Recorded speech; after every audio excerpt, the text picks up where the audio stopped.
delayed. I don't know. Okie dokie, I believe we are all the way live. Hello and welcome to my graveyard. I'm your host of the evening, the Cemetery Man from Salem, Mass. Always taking names and kicking candy ass, live in living color here with you only on the graveyard. Yes, ladies and gentlemen, tonight we are live. We are in living color. And we are not in the first, second, third, or fourth dimension. God damn it. We're in the fifth dimension, the second season of it. And we're with Anthony, a.k.a. Fever Dreamland Theater for the Twilight Zone Season 2 review and ranked. Anthony, what's up, brother?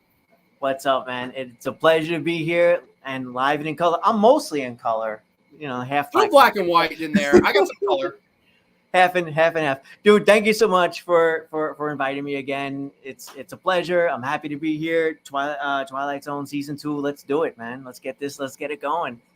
Yeah, no, it's so funny. Like, I've become like so accustomed to this format now of having you on. Like, I think when I first reached out to you about it, it was for season 4. I was like, would you ever want to cover a season? You said, let's do 4 because it's the oddball. And I was like, okay. And we did it. And then we were still in correspondence. We actually met in person in New York City, had some pizza, saw Dawn of the Dead, and we clicked like peas and carrots. And I was like, man, you know, I'd love to do more of these down the road. And of course, you've come on for, we did season 1's part 1 and 2. And then now, since it's the 4th of July tomorrow and Sci-Fi does their 4th of July marathon, I figure what better time to deviate from my Tales from the Crypt review series and dump back into the zone. So I'm thankful and appreciative that you can make the time here tonight for the show. I'm sure everyone's going to appreciate that you're on with me and we're kicking it back and chilling, talking all things zone. So thank you, man. No, thank you, man. I appreciate it. Happy to be here, brother.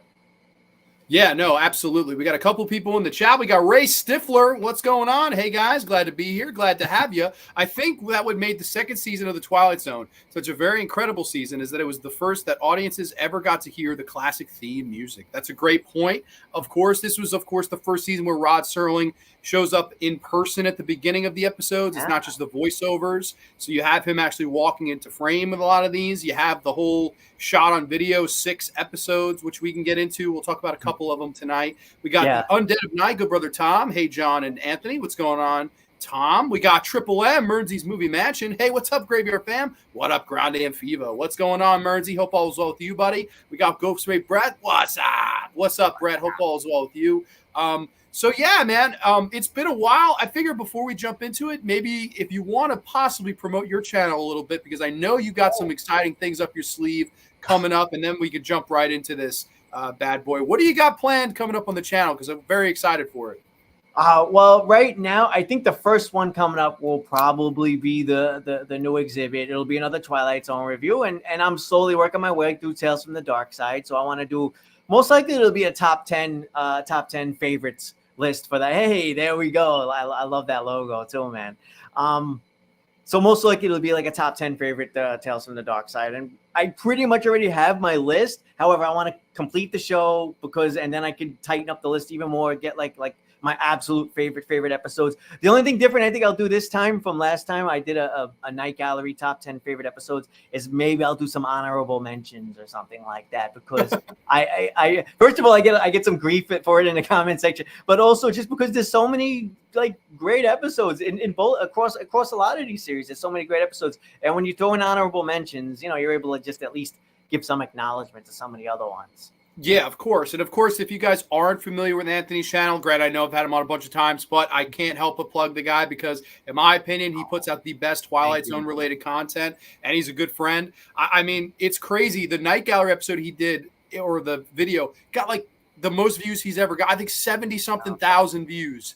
And it's crazy. And people are like, oh, you missed this one. You missed this one. And Anthony's like, dude, these are just my favorites. Like, back up. So now they're pressuring you into doing honorable mentions. But I am all for it. And I'm selfishly very excited for you to cover Dark Side. So really very much looking forward to that. And of course, tonight, talking all things Zone with me. The first 15 episodes of season 2. Very, very excited for that. We got Ray Stifler saying, I love Rod being in the scene for the intros. I do too. I think that's the one thing in the first season I'm like, oh, no, we don't see Rod on screen until the very finale with The World of Difference, where they have that meta humor joke with Rod Serling. And That's how it goes. I always love that. I thought that was great. Yeah. And season 4, unfortunately, I believe he was like back and forth teaching and stuff. So he did, the opening. He did the opening narrations, and he was there, but it was always just like a white screen behind him. He just didn't. I don't think there was any in scene, things in season 4, but season 2 is loaded with them, and there's some great ones too. Oh, dude, the way they utilize having him walk into the shot, like Eye of Beholder, especially the way he is presented in that episode, I thought was just brilliantly done. And it's weird. Like even season 5, I think he shot almost all of the intros in a day or something, and they feel a little bit rushed. Whereas here, it's like, oh man, it's cool to see. And then it's funny in the shot on video ones, you could clearly tell he's just reading off cue cards. Like, I don't know if you noticed that, but I know if you just look at him, he's like clearly reading. I'm like, oh my God, this is so freaking funny, man. I thought that was awesome. Can't wait to hear your opinions, guys. Linda Lou, welcome, Linda. Not a world of difference. It's a world of his own. That's right. Rod makes it. That's right. Okay, so everybody, cheers to a safe, happy, healthy weekend. If you're celebrating the 4th of July tomorrow, everybody, happy birthday to America and Independence Day. Anthony, do you want to kick us off with the brief plot synopsis for season 2, episode numero 1? Sure. My pleasure. So season 2, episode 1. This episode was called King 9 Will Not Return. The episode is about the captain of a crashed B-25 bomber can't figure out where he is or what year it is. This episode was directed by Buzz Kulik, and it was written by Rod Serling. Let's see. It starred Bob Cummings as Captain James Embry. This was pretty much a one-man show for the most part. And let's see. Was it a strong start? I'm trying to. It was a solid start. I'll give it that much. I think my immediate thoughts on seeing this episode, and I rewatched it like very recently, so it's fresh in my head, was that it reminded me a lot of the season 1 episode. Where is everybody? Because there's such a large portion of this episode that's just the lead character calling out for his crewmates, and he's alone, and he's speculating what happened, what didn't happen, where am I, what's going on. He's in a desert, and we do get some great scenes there between where it feels like he's being haunted by like his ex crewmates. So all of that stuff works for me very well. Overall, I'd say I did like this episode. It was an okay start to a season that ultimately ended up that ended up excellent ultimately. Hey, I can hear fireworks. I don't know if you can hear them out there. Oh, no, I don't hear them. No, I don't have. Yeah, in the Bronx. Not by my part of NY, but who knows? Maybe it goes on. So, overall, I think it was a solid start. I guess I could pick into it a little bit, but like, what are your thoughts on it, man? I sort of agree where it feels like they were trying to outdo Where Is Everybody, which was the series premiere and the season 1 premiere, obviously. And here it feels like, okay, we could do that better. And I don't think they did it as effectively for some reason. Like, okay, the whole visuals, like those work. Those totally work. I don't think the lead actor does a very good job. I thought he was kind of weak in compared to Earl Holliman. Oh, yeah. In comparison, yes. The whole episode in comparison, I'll take the other one. Sure. I don't know. I don't know really. It's just sort of a dull one. And I know that they actually, for whatever reason, had spent a lot of money on this particular episode, even though it is a one-man show. And there's a lot of rumors as to this was a big reason, this particular episode, as to why we get the 6 shot on video episodes sprinkled throughout. Like this was a big episode where they spent a lot of money. Now where, I don't know, because there's really not much of a cast. No, I'm not getting it. And I mean, I'm not sure if they shot just in California and put just the plane that looked authentic. That looked great. And then we have a hospital set. Spoiler. I guess I should say we have spoilers, right? Oh, always spoilers. Yeah. obviously. I'm not sure where that money's going. And then the actor, I thought the actor was okay, but again, not like a huge actor. So I'm not sure what the pay scale would have been. I'm not sure where the money went in that case, if they spent a lot on a budget. There's other episodes where I could see there's a budget. There's other episodes we'll talk about where it feels like I could see there's a budget on this one. The Trouble with Templeton, I think, would be one. I like. There's different sets. There's a lot of stuff going on. It's a huge cast. It's an ensemble cast. This one, I'm not getting where the budget issues came from. I don't either. I really don't either. I did read that for show prep though, and I was like, like I kind of, my eyes kind of popped. I was like, that's very interesting. Like they had really planned for this to be the opener, and I thought it was a rather weak opener. It's weird. For being my favorite show of all time, I don't know if this show ever really got the opening episode right. Like I never really cared for 2. which was season 3, and then I think it did a little bit better. Season 4 in his image is okay, and then season 5 in Praise of Pip is probably my favorite of all the openers. Yeah. But this one, I don't know. I just thought this one was a little bit dull. Of course, it's pretty much one-man show. He's in the desert. You see his ship. He's kind of having flashbacks. He sees some of the ghostly crew members, and then of course, like, it was all a dream by the end, but they find sand in his shoes. Whoa! Instead of finding the simulator or the ticket or whatever in the episode Where Is Everybody? Here they just find some sand in his shoes and they're like, oh my gosh, I don't know. I don't know. I never go back to rewatch this one. I really wouldn't have if we weren't covering, obviously, this part of the season. It's just one I usually just skip. It's not necessarily bad, but it's just not one that I would ever reach to watch. I just think it's kind of a little bit of a lackluster episode, and I think it's been done better on this show with this type of theme. So I don't know. Lead actor didn't do it for me. Buzz Kulik would direct way better zones than this. I would say, and I do have this back, everybody, so I know everyone's going to be excited to see this. My letter for this one is going to be like a C- D+ area. Where would you stand? No, I would go. I don't know if I would go D, but I would go C. I would definitely go like C, C- ish or something like that.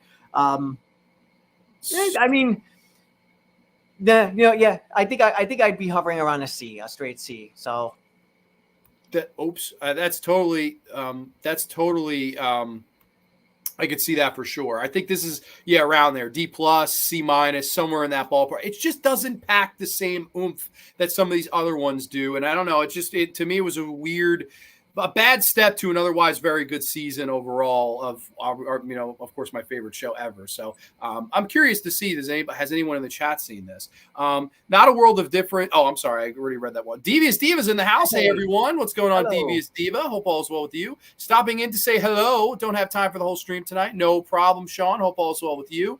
We got Stifler saying it's pretty forgettable. I've watched it a couple times, but I don't find myself returning to it. Same. I'm in that same boat. It's not rewatchable. There's really nothing.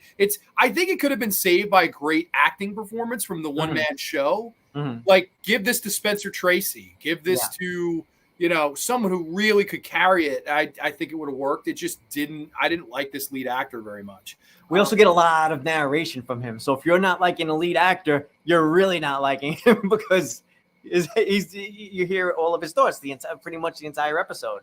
Yeah, he just didn't do it for me. I don't know what it was. We got Texas in the house. Ola Grande and everyone. Welcome, Texas. We got Dr. Howdy. Has anyone seen T-Bell? Dr. Howdy's in the house. I know we're talking about his favorite episode of the show later as Night of the Meek was his favorite episode. So hope all is well with you, Dr. Howdy. People saying hi. Brett says, it's been quite a few years since I went through this show, but this episode was fine. It was okay. Yeah, it's in that ballpark of just kind of, to me, it's a lesser one. I don't ever really grab for this one. But this next one gets a lot of hate, Anthony, and I'm here to defend its ass. So wow. Oh, if you hate this one, we're gonna have fun. No, I'm not. Well, I'll wait. This next one is season 2, episode 2. It debuted Friday, October the 7th, 1960. This is The Man in the Bottle. A luckless couple stumbles upon fortune when a genie materializes from a bottle in their antique shop. The genie grants them 4 wishes, but warns them prophetically to be careful what you wish for. I have a blast with this one. I think it's morbid. I think it's dramatic in the right places. And man, it actually makes me fucking laugh for some of it. Like it has a little bit of everything in it. I really like this one. I have a good time with this. But what are your thoughts? Because I know this is like a hated one. And I never understood why. I have a great time with this. I absolutely do not hate this one. I absolutely don't hate it. I'm trying to see if I get the hate for it. I'm wondering if people are confusing this with our other season 4 episode. Is it I Dream of Jeannie? Oh God, that one's terrible. That's bottom. It's possible people are confusing it with that one and then hating it like unjustly. I don't know. Maybe that's what it is. Speaking of which, I think it's obvious. Like if we had to compare them, you'll take this one over that one, and I feel about the same. I thought the genie was great. I thought the 2 leads were great. Let's see if I have this one was directed by Don Medford, right? Yes, this was a killer direction. I will say I thought the ending. I can't wait to see what the chat says about this, and I can't wait to see what you have to say about this. The ending is just like, all right, they went there. They went there. Wow. I remember my first time seeing this, it felt like they were telegraphing where they were going to go. I know the era that the show is from, but then I also know it takes Hitler pretty seriously, which as well it should. But then we get this ending here, and it's just like the first time I watched it, I wasn't sure what to think of it. It almost boggled my mind, like in the same vein as What's in the Box, when the couple are just killing each other. Like sometimes it's shit, just, that one becomes so, like WWE. yeah. So that's what this felt like. It felt like it went just batshit enough that I was like, I'm not sure what to think of this. I don't think I hate it, but I don't think I love it. But my brain hurts. I think like overall, I'd say I like it, man. I really do. I'll see where you end up grading it. But I really like this too, but I want to run through a little bit of this. So of course it's a down on their luck couple. Yeah. They get this. Yeah. They buy this antique lamp from this lady who's just trying to get money. He's like, all right, I feel bad for her. And we get some really nice interaction with the couple of, we're on hard times. We haven't paid our bills in 3 months. We're going to go out of business. We're going to be but they really do a good job, the couple. And I recognize the woman, Viva Janice. She was in the Fever. She was Franklin's wife. This poor lady just married horrible in the zone. She married a fucking guy, became a degenerate gambler, got killed by a slot machine. And this one, she married a fucking curio shop owner that has a heart of gold, but decides to give whatever money he has to stray cats. I mean, this lady, man, she just knew how to pick them. Luther Adler's fantastic as the lead curio shop guy. He is so fun and really believable in the role. Much better performance here than we get in our opening episode to me. I thought he was great. Yeah. And the genie. Now, a lot of Twilight Zone fans are going to love to hear this. Joseph Ruskin plays the genie. He is the voice of the Canimets in To Serve Man. That's the only other Twilight Zone credit. Oh, there you go. He's rocking the Canimet shirt because he knows that, yes, he does the voice. So when you listen to the genie, if you close your eyes or listen closely, that's the Canimet voice. I thought it was so cool. And I thought he was really fun as the genie. I thought he brought a nice charisma, that evil smile and charm. As these people, I think where people hate this episode is what they wish for. I think people just get so upset and say, oh, they're so stupid. But I kind of liked it. Like, the first thing they wish for is they don't believe it. So they're like, okay, fix the glass over there. You know? Yeah. And I think a lot of people go, well, what is, you have 4 wishes? You're wishing for him to fix the glass? Like, okay, I get it. Then they wish for $1 million, decide to give a ton of it away. And then the government comes in and says, oh, hey, we have to tax you on this, which was so like unbelievably real to me, where I was like, that is exactly what would fucking happen if you know, and they're left with like $5. And then the third wish is, I want to be the leader of a foreign country and I can't be voted out of office. And he's Hitler, and it's the last day of the fucking Holocaust. Oddly, I'm in a bunker. It's the end of the war. I fucking knee slap laughed on this rewatch, man. I was like, this is hysterical in all the like ways I don't think it was trying to be, but it made me giggle. Yeah. And then they wish it all back to normal or whatever. But I don't know, man. I thought it had a charm to it. Yes. Again, I felt their despair. I really liked them as a couple. I was rooting for them. Did they make dumb choices? Sure. But I think they basically tell you in the episode, no matter what you wish for, there's going to be a catch. So there's really no right way to wish. And I think the people that say, oh, these people are stupid, I think they miss that part of it. It's like, you're not winning this. No matter how clever you think you are, there's always going to be a loophole. There's always going to be a way around it. And that's, I don't know. I thought it worked, man. I really, really like this one. It's one I actually always rewatch. It's mindless, like entertainment for me. There's a lot of positives. The husband and wife are wonderful.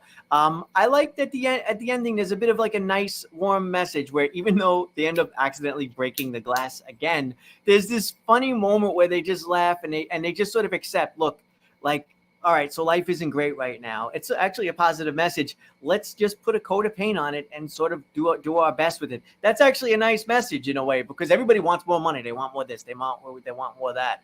And I feel like that's actually a nice little moral bit that's thrown in there at the end. And unlike the other episode in season 4 where we get a genie, I like that in this one the genie appears throughout the episode. He interacts with the people. He's not just like in and out. Because the genie is like the most fun part of these types of stories. And yet, in the season 4 episode, we get the genie for like 5 minutes and he's out. But here we get the genie a lot, and it's just a great performance. It is. Isn't it crazy that in a 45-minute runtime of the season 4 episode, we get less of the genie, like significantly less than we do here. And I love Jack Albertson. I would have loved to have seen what Jack Albertson could have done had he played the genie throughout. But instead, that season 4 episode is, oh, I could wish for this, this, this, and this. But he daydreams it all. He doesn't wish for any of it. And the twist there is, I wish to become the genie. Stupid. I hate that one. But this one, I have a fun time with, man. You might think I'm crazy. I'm gonna go like A- B+ range for me. Yeah, no, I had it for like a B. So let's see where that puts us then. So with the plus, we'll keep it at a B. I think it's fine at a B. So we'll do The Man in the Bottle, and that's gonna go in the B tier. I'm totally fine with that. There's some people that consider it like one of the worst episodes of the series. I don't see that at all. Like I actually really have a good time with it. And it seems like people in the chat like it too. Let's see. Hitchhiker did a similar thing with the couple more characters, but it was mainly focused on Nan. It's that's my favorite. That's my favorite episode of season 1. And we did cover, Ray, if you hadn't seen it, we covered every episode of season 1 together on another stream. It was a lot of fun. I love the scene where the guy finds himself in the Holocaust and he's Hitler. Yeah, I don't know why. I'm Hitler. Like the way he says it, and apparently this actor had played Hitler before. Like I looked at his filmography, and he had played Hitler before, so that's probably why they casted him. Like, this guy could be a good Hitler. I don't know. Sid Attic is in the house. Hey there, I love Rod Serling's The Twilight Zone, as do we. Welcome, my friend. Hope all is well with you. We got Linda Lou, double L. When I first saw this episode, I was shocked at the scene when he became Hitler. I was too, but in a fun way. Like, it really... there's a really good scene where the wife says something like, there's something unholy about this. She's really scared and she's trembling. And that actually worked. Like she sold the fear, like this could really go wrong. We should stop this. Yeah. And of course it does, but they thankfully have the wish to set it all back. So I don't know. I thought it was really, really good. Watching these old shows, you realize how much they began in black and white before changing into color, because you had shows like Bewitched and I Dream of Jeannie and Lost in Space, which, all that stuff was this era, and it really all fits. Dr. Howdy says, I don't think I've seen that one before. We're going to have to rub this bottle. Okay. This sounds amazing. Oh, dude, yeah, if you watch it, please let me know. By the way, if you guys aren't catching the marathon tomorrow, these are all on Freevee, so you can watch these for free tonight if you don't own them. So I highly recommend. Tom says the fourth wish could have put them back at the start of the episode and into a loop of the same actions stuck in the Twilight Zone. That could have been it. It just kind of ends on, like Anthony said, the sentimental. They learn their lesson. That's it. And then the genie's bottle is in the garbage, and Rod says, to all the trash collectors out there, be careful what you wish for. I thought that was fun. I like this one. I like the little effect where the bottle goes right, kind of goes back together to get for the next person. They loved using reverse shots. Don Medford uses like 4 reverse shots in this episode. I'm like, God damn, he loved that gimmick. I'm watching the episode of Prime now. Haven't watched it in years. Hell yeah. All right. Ray is jumping right into the zone. So we're doing our jobs here, Anthony. Do you want to recommend or I'm sorry, do you want to introduce our next episode here, which I will recommend? I think we're both going to be high on this one because it's your background, buddy. Yeah, no doubt. Let's see if hopefully maybe some people in the chat recognize it. Our next episode is Nervous Man in a $4 Room. A small-time crook, Jackie Rhodes, anxiously awaits news of his next job. His reflection ultimately begins to talk to him. Now, this, in a way, was a bit of another one-man show, I'd say, right? This one starred Joe Mantel as Jackie John Rhodes. But William D. Gordon was George, and I guess that was the dude who tried to set him up with the gun and the whole mission. Yes. I like this one a lot, and what I think this episode's fresh for me. I feel like I'd only maybe seen it once or twice, and when I did a rewatch for the purposes of this discussion, I was like, wow, I've been missing out on. I've been sleeping on this episode a little bit. I'd say it's a little bit of I think you were saying this is an underrated one. Super underrated, in my opinion. I think it's up there for the most underrated of this season easily. It's up there.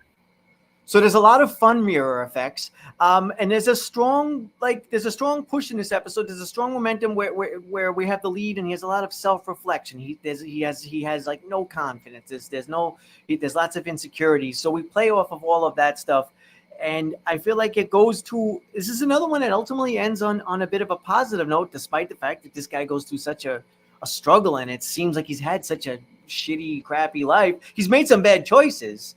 Granted, but it's like he's lived and he's learned, and I feel like he does come out better for it in the end. But I love these types of episodes. These like unless you get a strong lead, I feel like it's a little tough to pull these off. Maybe that's why you didn't like that first one too, because you get a one-man show and you're not happy with the lead, then it's rough. Whereas you get a one-man show and you don't like the one man, you're not gonna like the show. So it just doesn't. Yeah. Whereas Joe Mantel is great in this, and he also would go on to be in Steel from season 5 with Lee Marvin. That's a really good one. He's like the manager in that. He's great in this, man. And I like what you said about self-reflection. I think that's the whole brilliance and beauty of this episode. Of course, Douglas Hayes does direct this one, who I think was the Twilight Zone's greatest director. And even though he made some duds here and there, like Chaser and later on in this season, Dust, I think when he was on, man, there was no better director in this particular series than him. And do some of the experimental camera work here where they do the overhead shot, which is the back of Anthony. They do this interesting overhead shot of this room that this guy has rented out. They have these very interesting conversations between the guy and himself in the mirror. And it's you can see how they pull off the trick. Like it looks like very like Force Ghost-ish, like Star Wars, where the guy in the mirror is very much like glowing.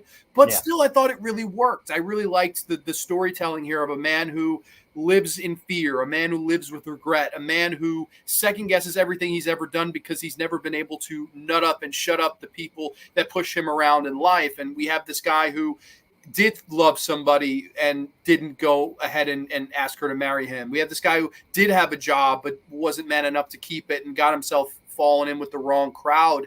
And then, of course, William D. Gordon, he comes in and says, hey, I need you to kill this old man by midnight tonight. And if you haven't done it, I'm going to come back here looking for you.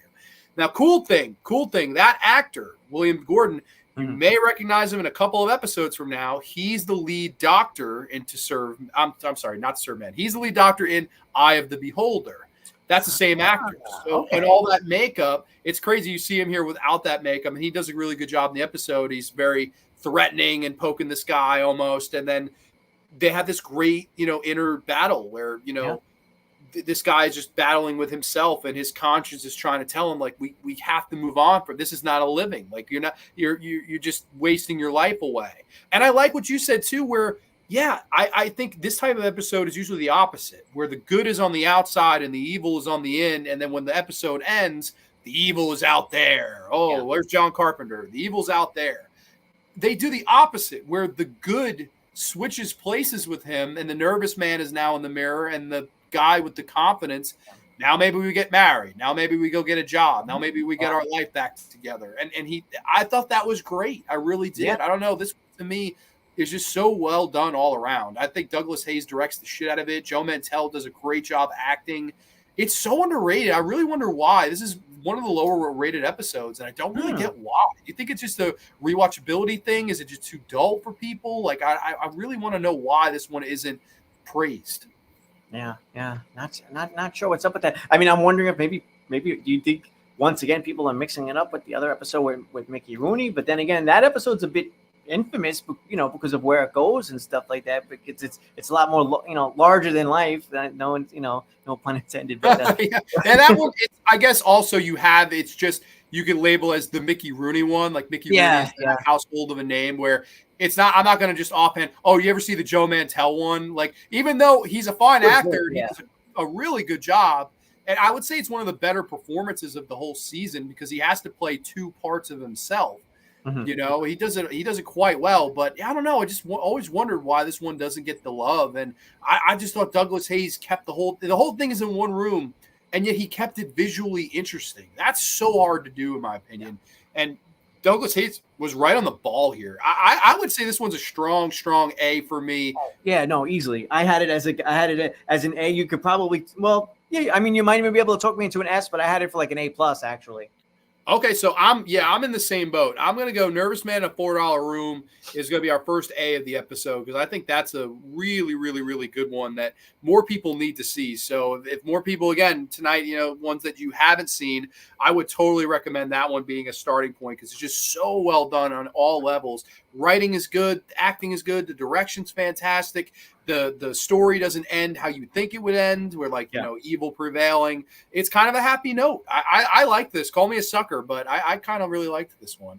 And I think because the lead isn't like, a piece of crap, like I didn't necessarily need to see him get his comeuppance or anything. I was happy to see where it went, because sometimes in Twilight Zone we get bad endings for characters where it was like, oh, geez, ouch, I don't know that he deserved that. So here it's nice to see someone come out on top for once, I'm the same boat. Yeah, it's funny, back-to-back episodes with back-to-back positive endings, and I kind of liked it. I thought it was a change of pace for sure. I was like, all right, you know what? Cool. He's going to better his life now. He figured out that, he had 30, almost 40 years of having a chance to go out there and, make his life worth something, and he didn't. It's sad that the actual guy has to end up, on the mirror, but it's nice that he's probably going to have his life improved now that the confident part of himself is out there. Like, I think I don't know. I thought it was nice. This movie feels like Taxi Driver stole it from it, because the character says, "Are you talking to me?" when he looks in the.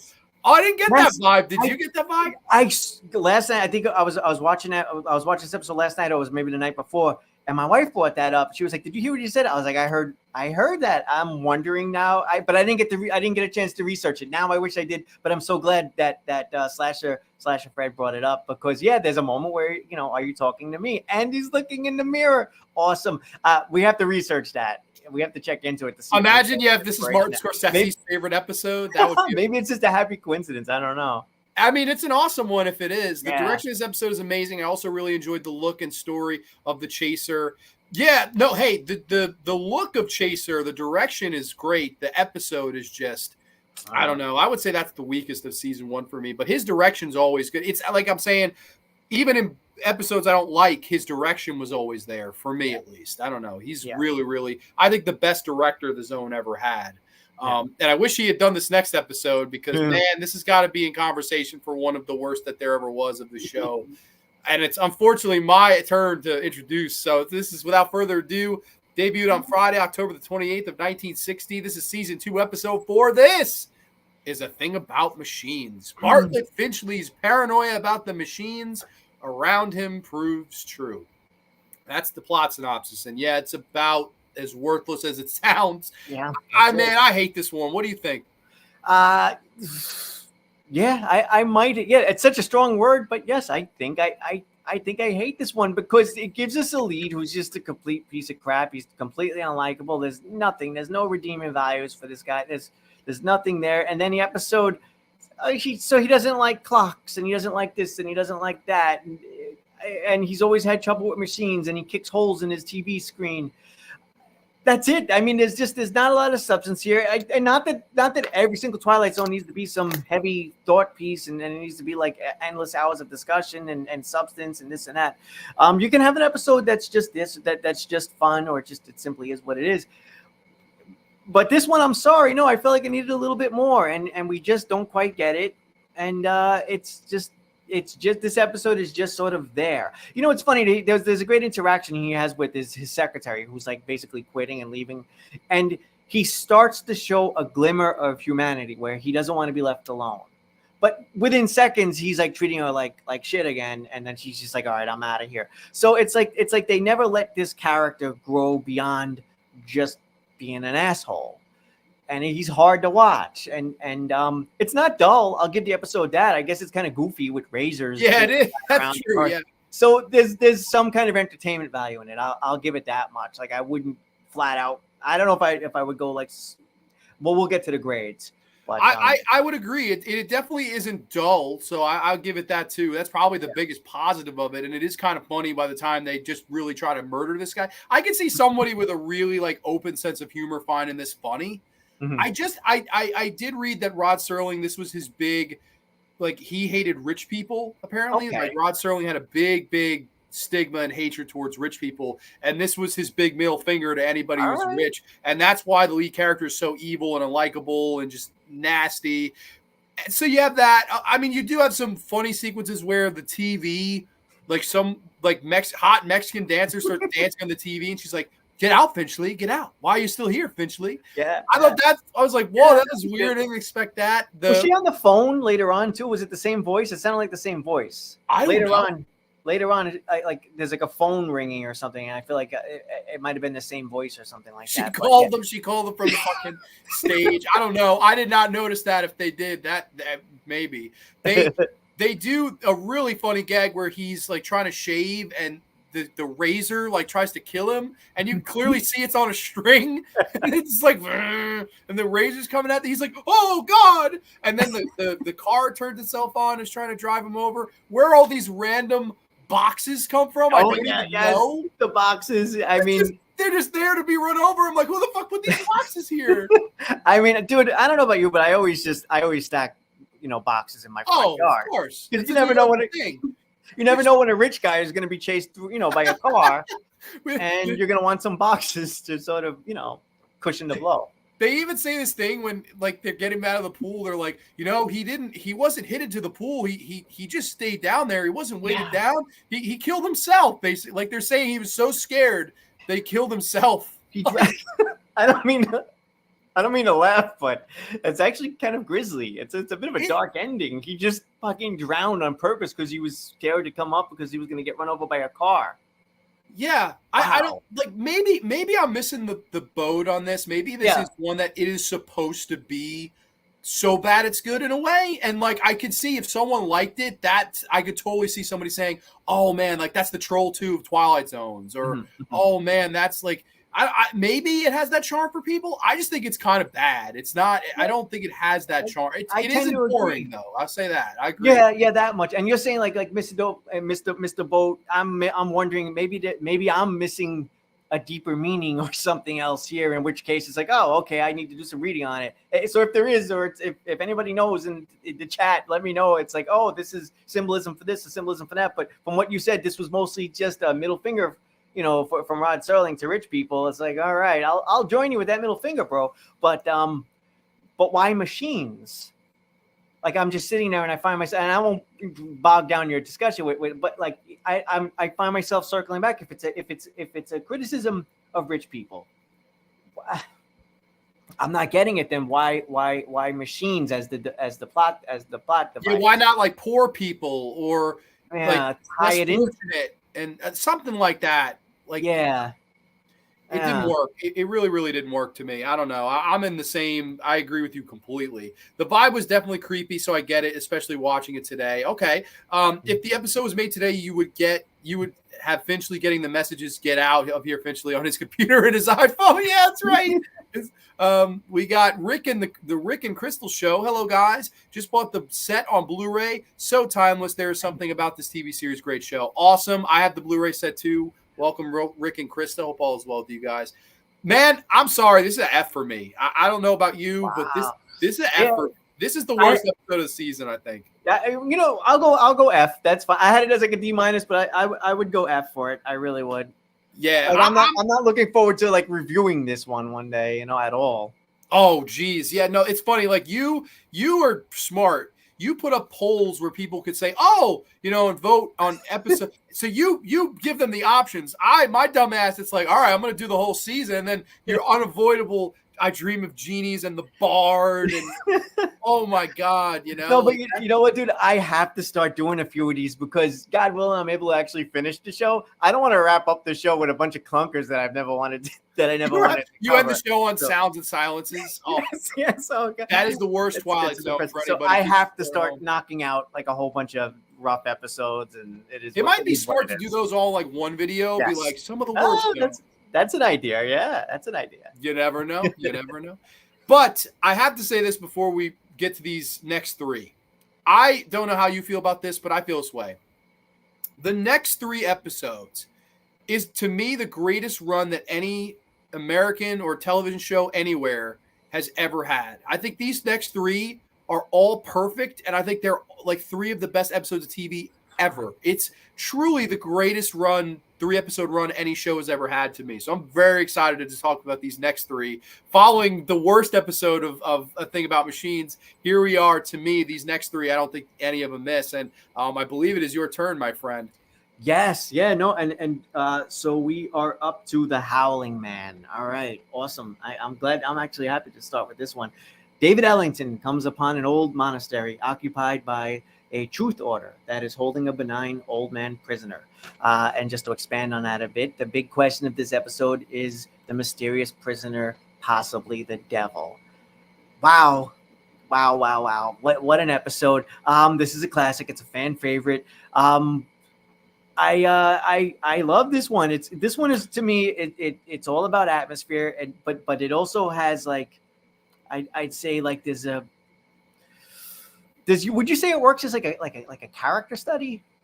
Because I think it just feels like such good old school gothic horror to me. Like, and the whole way, and again, this is Douglas Hayes. Yeah. So all the way he shoots it, like it's very uneasy. Like if you notice, all the angles they're chase angles, they're tilted, they're on a swivel. It just, the whole episode has you off balance as a viewer. And I thought that was the brilliance of this episode, because of course we were introduced to Ellington. This guy, he's lost his way.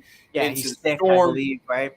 Yeah, he comes across this monastery of monks, and hey, you can't stay the night, unfortunately. And every hour you hear a howl. Oh, you hear this big howl. He's like, what is that? What is going on? And they say, you wouldn't understand. And it gets to the point where he's like, what is the noise? And they say, it is the devil himself. And you have this big old lightning strike as the guy fucking says it. I always love that. It's the devil himself. Lightning commercial break. Like, this is so epic, like how he does that. Yes. And you meet the guy who they think is allegedly the devil, played by Robin Hughes. Mm-hmm. And man, what a performance. I think of the four, he's my favorite to ever portray the devil in this show. Of course, we had Julie Newmar. You ranked them. You did a great episode ranking them. Burgess Meredith, and of course, I can't think of the other actor's name. He would go on to be in Dust, though. That actor, I can't think of his damn name. Gomez? Yeah, it's something. I'm sorry, I blank on the name. But he, I thought, was great. He tells the story. I was in the town with my woman. We stopped to rest and kiss by a tree. I ask you, Mr. Ellington, is it wrong to kiss a woman? I just love how he sells himself, man. What did you think of the performances in this? Because I just thought they were tremendous. Yeah, across the board. It was so John Carradine. I loved how like it was over the top, but not over the top in like a bad way. Over the top in like a good, appropriate way for what the role was. But yeah, Hughes as the devil was just amazing, because I'm sitting there just believing him. I mean, I've seen this episode 1,000 times, and yet he gives like almost like a heartfelt performance. So he's doing his job. The devil is deceitful. He's tricky. And he does so well here with like you said, selling this story, that you watch the episode and you're like, I don't know. I think I'd let him out. I think I'd let him out too. It seems pretty legit.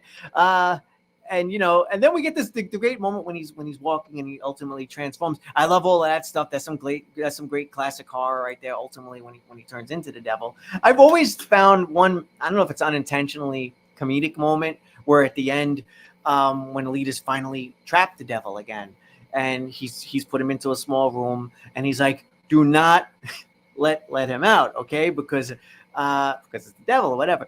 And it takes like 2 seconds for the devil to just be set free again. It's just like the lady who he left watching that door. It took 2 seconds, but I guess that's the moral of the story, right? Is that the devil's always going to get out into the world. You can hold the devil, but you can't keep him long. That's sort of like the deeper meaning of this anyway. So yeah, but yeah, just such a wonderful episode. And and for anybody who's like new to the Twilight Zone, this is another good one to maybe even start off with, I'd say. I would agree with that. I thought, and like dialing it back to the Robin Hughes performance as the devil, I thought what you said was so spot on.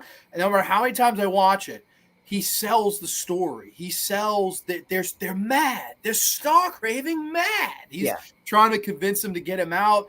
And I love that, the other portrayals you had, the over the top portrayal in Escape Clause. You had the very charismatic Burgess Meredith portrayal in Printer's Devil. And then Julie Newmar bringing some sex appeal to the devil role of late, I think, of Cliffordville. Here, Robin brought such a sentiment to the devil, which was very interesting. And such a innocence to this particular character that you buy it. And man, he's just so good. And I love how Douglas Hayes directs this one, man. Like, again, just everything has a chase angles and everything's on a swivel. It just makes the whole episode feel off balance to the point where, okay, I believe you. And then he goes to let him out. Stop, banging on the door. Stop. He opens it up, and then, of course, has that transformation scene, which, again, minimal makeup, but I really liked it. I know the writer hated that. The writer was pissed about two things. They changed Beaumont. Was it Charles Beaumont? Yes, Beaumont hated two things about this episode. He hated that they changed the cross was apparently going to be what held him in, and they changed it to the staff of truth. Staff of truth, yeah. He was pissed, and he was so angry that they changed. You were never supposed to see him turn to the devil. He was supposed to like grab him, and he was going to be a hoof. It was just going to be like a goat hoof, and that was going to be it. I get it, but Douglas Hayes was a guy that he's so visual as a filmmaker. You got to let him do what he's going to do, and he nailed it. I just love that quick shot when he turns, and you see his eyes change color. Yeah. Even in black and white, I thought that was just tremendous. I think this is a spectacle. I love this one. And I know you said the ending, it might have made you laugh. I personally always found it horrifying.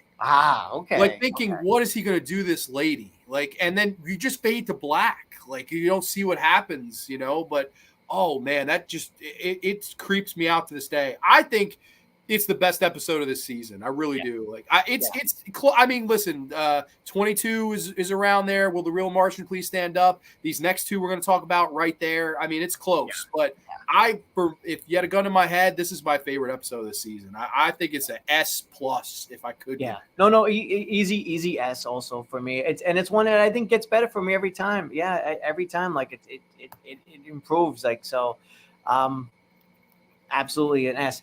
Who do we have at A there? I'm just curious. So we have at least almost one for every row except D so far. Think About Machines comes in at an F. King 9 is right. C. Yes. The Man in the Bottle of B. Nervous Man at A, and the Howling Man goes in at an S right now. That's where the rankings stand. But let's say hi. We got Mateo in the house. Ciao Grande Wednesday. I forgot. No worries. You're from Canada, so I know 4th of July. It's just another day for you guys. I'm off tomorrow. And I figured we wouldn't have many people in the house if we did it. So I forgot. Hope all is good with you. And Dreamland, hi to the whole graveyard. We hope all is good with you too. Tom likes this one. Awesome. I'm happy to be on the same page with Tom. Howling Man would have made a great first season episode of Night Gallery. Top 5 T-zones for me. Yeah, I would have to second that. I think this is in my top. If it's not my top 5, it's number 6. It's number 7. It's I think the best of this season, though. I really do. I think I'm right there. Howling Man is a lesson tale. Sure. I love the sorrow in the voice of Ellington where, I didn't recognize him. He says something like that. Like, I didn't recognize it was the devil. And that is man's weakness and Satan's strength. Love that line. Absolutely. Man. And I'm so glad you remember the lines because I can't do it justice, but I'm so glad you remember because there's lots of like awesome dialogue in this as well. Yeah. Dude, I've watched this one a million times and it never gets old. It really is. And I agree with what Stifler's saying. It's simple. It's like, every pillar they put more makeup on. Okay, walk past this pillar, more makeup, this pillar, and they shot it all in one sequence. I don't know. I liked that. I know the Beaumont hated it, but those parts of it, I guess he liked the rest. But I mean, I don't know. That is what it is. For me, damn good one. And it's crazy because, of course, it finds itself right next to arguably the most famous episode of the show. Now, I don't know if it is the most famous. It's definitely in the top 3 that ever get mentioned by even Joe Blows. Even people that don't watch this show know this episode. It's this one, not freaking Time Enough at Last, Serve Man, and probably Maple Street as the ones that get talked about the most. But this is season 2, episode 6, debuted on Friday, November the 11th of 1960. This is Eye of the Beholder. A young woman lying in a hospital bed has her head wrapped in bandages. She's awaiting the outcome of a surgical procedure performed by the state in a last-ditch attempt to make her look, quote-unquote, normal. Yes. This is an episode that defines this show. It really is. But, man, your thoughts, do you remember? This is a type of episode some people always remember where they were type of deal when they saw this. Do you remember? Do you have a story? I'm shocked that you said that because I was just about to go there. This is an episode I remember seeing on a Twilight Zone marathon. I believe it was in my aunt's house in Queens, and it was either a 4th of July marathon or a New Year's Eve marathon here in New York. And it would air on Channel 11. And this was one of those earlier episodes, and I was young at the time, and I did not pick up on the fact that everybody was in shadow throughout. So it worked so well for me my first time viewing this, because when we get the reveal in the end, that the whole world is not exactly what it seems, it blew my mind. And this is another one of those episodes that I credit like also like Living Doll and at Good Life, like those big episodes is just sort of really helping me to just get into the show. But there's also just like it's a profound episode. This is an episode that has like a lot to say. It does. Go ahead. No, please, go ahead. You take it. I just didn't want to cut you. I'm so sorry. I'm completely there. And that's funny you say that. I had a similar, because I saw this really young. I watched this show growing up, super young, probably way younger than I should have been. And I guess when you're 5, 6, wherever I was, you don't pick up on filmmaking yet. Like you notice they're not showing any of the doctors' faces. It just didn't click as a kid. I'm just watching it, listening. I love how they reveal Rod Serling. Thought that was brilliant, how he's revealed. And then, of course, we play this out. We have this really sad, tragic woman who, it's funny, the voice is a different actress. Yes. They pick like an older actress to voice her with the bandages. And then, of course, you get the beautiful blonde actress when the bandages are taken off. You're watching this Douglas Hayes again, I mean, shit. Yeah. I think this was Douglas Hayes again. I'm almost positive. No, you're right. I believe it was. Okay, I just didn't want to. For some reason, my brain was like, "Wait a minute." But yeah, Douglas Hayes again, shooting in the shadows, doing very interesting, like almost feels like neo-noir at times. Weirdly enough, even though it's a hospital, it's just very shadows and stuff like that. And to me, this is one that's infamous for a few reasons. Number one, for what it had to say. Yes. And of course, we get the reveal. She's this beautiful blonde after 11 procedures. Everybody else looked like pig people. And Needle Police, and of course, William Gordon, again, returning from Nervous Man at $4 Room as the lead doctor. You get that. And I think what it had to say and the design of these people, to me, scares me to this day. Like, I still think that is one of the scariest designs I've ever seen in anything. It's just like the uppy nose, the lip, the deformity. Like, oh my God, creeped me out to no end. And works so well in black and white. It works so well in black and white. It does. It's actually, this is one that you're probably better off watching in lower quality, because in some of the HD, you could see like where they applied the make. It looks so good. You can literally see it. I'm like, oh man. And it's crazy because I love the message. I love, she runs into this other guy who's gorgeous, and we're gonna go to this community, which everything's gonna be okay. And why do we have to look like this? And meanwhile, they're gorgeous people. And you get one of my favorite all-time shots when they open the doors and all the doctors are standing there and with their heads down, and you see how bad they feel. They just feel so just ashamed, like, goodbye, Miss Tyler. And they're shaking their heads and looking at each other. And you get the Rod Serling question, the questions that come to mind. What is this place and when is it? Yeah. And it doesn't matter. His beauty is in the eye of the beholder. It's brilliant. It's such a simple tale, but man, it might be one of the most brilliant and arguably the most memorable of all the zones. And I can understand why. It's just such an iconic one. And I mean, and it's an episode 2 that's kind of getting into ideas of like a totalitarian world. It's getting into ideas of like conformity, and but just it's working at such a human level, because like, who among us doesn't want to just, what is the line that she said, something about, I just want to fit in. And like, we've all felt like that, even if we've all been kids or children, or maybe we've been picked on or bullied or something like that. It's relatable. And then in this case, you have this poor woman in a hospital and she's willing to do surgery. This is nothing that's that far out there from what many people do. They'll change this, they'll change that, they'll get lipo, they'll get facelifts. It's not that far out there from what people already do, and I guess even did back in the day. Yeah, and it's truly amazing how 60 plus years later, this is almost 65 years old. Yeah. And the effects still look good. Like, it's still fucking like, I don't know. When I first saw that, I was like, whoa, like, didn't expect that at all for it. I mean, I was like horrified, really horrified. But again, you're right about the whole thing with conformity and stuff like that. And they have the guy on the TV, no more, they would be this way. Yeah, it's very disturbing, actually. Yeah. Yeah, I don't know. I just all around this one just always just oh man, it gave me the heebie-jeebies. Now, let's see. This is an interesting comment. I did know this. Did you know the episode was originally titled "A Private World of Darkness"? That's actually a little bit different. So I will tell you what happened is at least as far as what I read. The original episode was called "Eye of the Beholder." And they asked Rod Serling to change it. So he changed it to A Private World of Darkness. And what's weird is if you watch the end credits on the Blu-ray of Eye of the Beholder, you could see that they were in lesser quality. That's because the better camera, digital, negative, whatever, is with A Private World of Darkness. If you were to watch that negative, it's in just stunning, sparkling HD in the credits. So that was the title they used after it aired. Again and again and again and again. And that's really where they must have got the torrent and just changed it to Eye of the Beholder. And that's why that footage looks so rough now. So, yeah, it's very interesting. That title doesn't work half as good. It's just not. They say Eye of the Beholder so many times in the episode. That's the only name for it to me. John Alves said, hey, man, we're representing. I saw him wearing that one. I got to go Mets. So we're having fun here tonight on the Graveyard.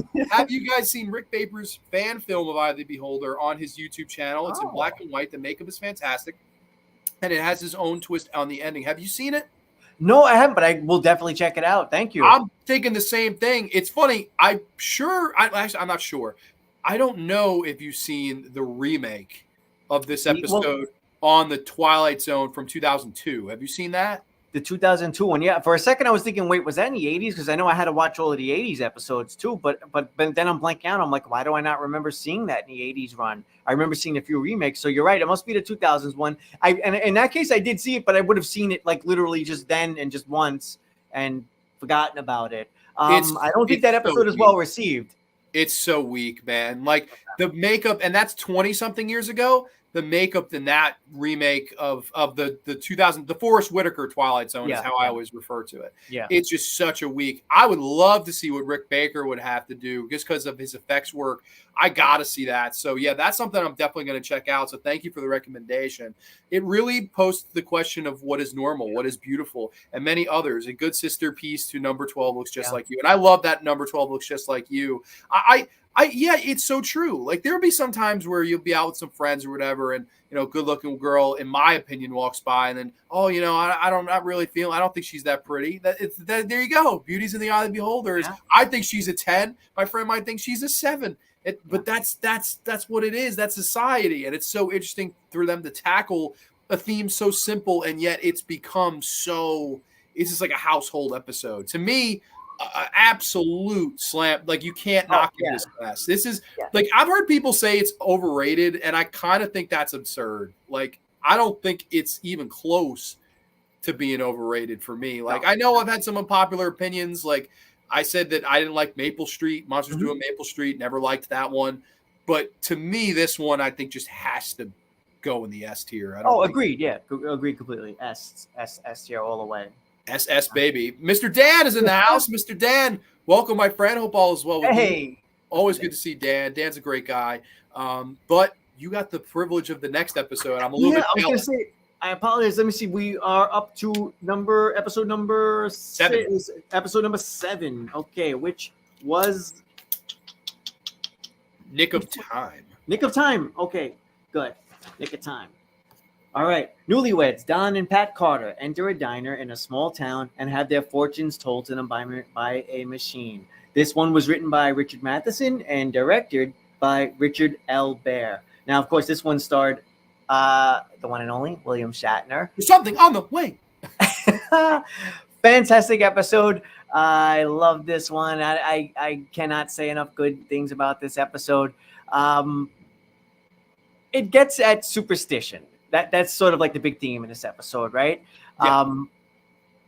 And it gets at it in such a fun and unique and clever way, and it keeps you engaged throughout, and it keeps you hooked throughout. And I was rooting for this couple to just get the hell out of this creepy diner and get away from the creepy little box with the wobbling little devil head. Hey, one of them has, and I believe there's an iced coffee. At one point, one of the characters has an iced coffee, and I was like, wow, they had iced coffees back then. Awesome. I didn't notice that. I've seen this a million times. Now I have to rewatch it again. Excuses. Yeah, unless I'm mixing it up with another episode, but yeah, I could swear I heard iced coffee, and I was like, oh, they have iced coffee back then. But anyway, yeah. On a serious note, yes, wonderful episode. Great commentary on how superstition can like really just keep you stuck and held down. I'm trying to find the words for it, but it can be sort of like a self-made prison if you find yourself held to just these sort of like these ideas that if I do this, then that's going to happen. If I don't do that, then this is going to happen. And just whatever your thing is, whatever your sort of OCD type problem is, it's not easy to overcome.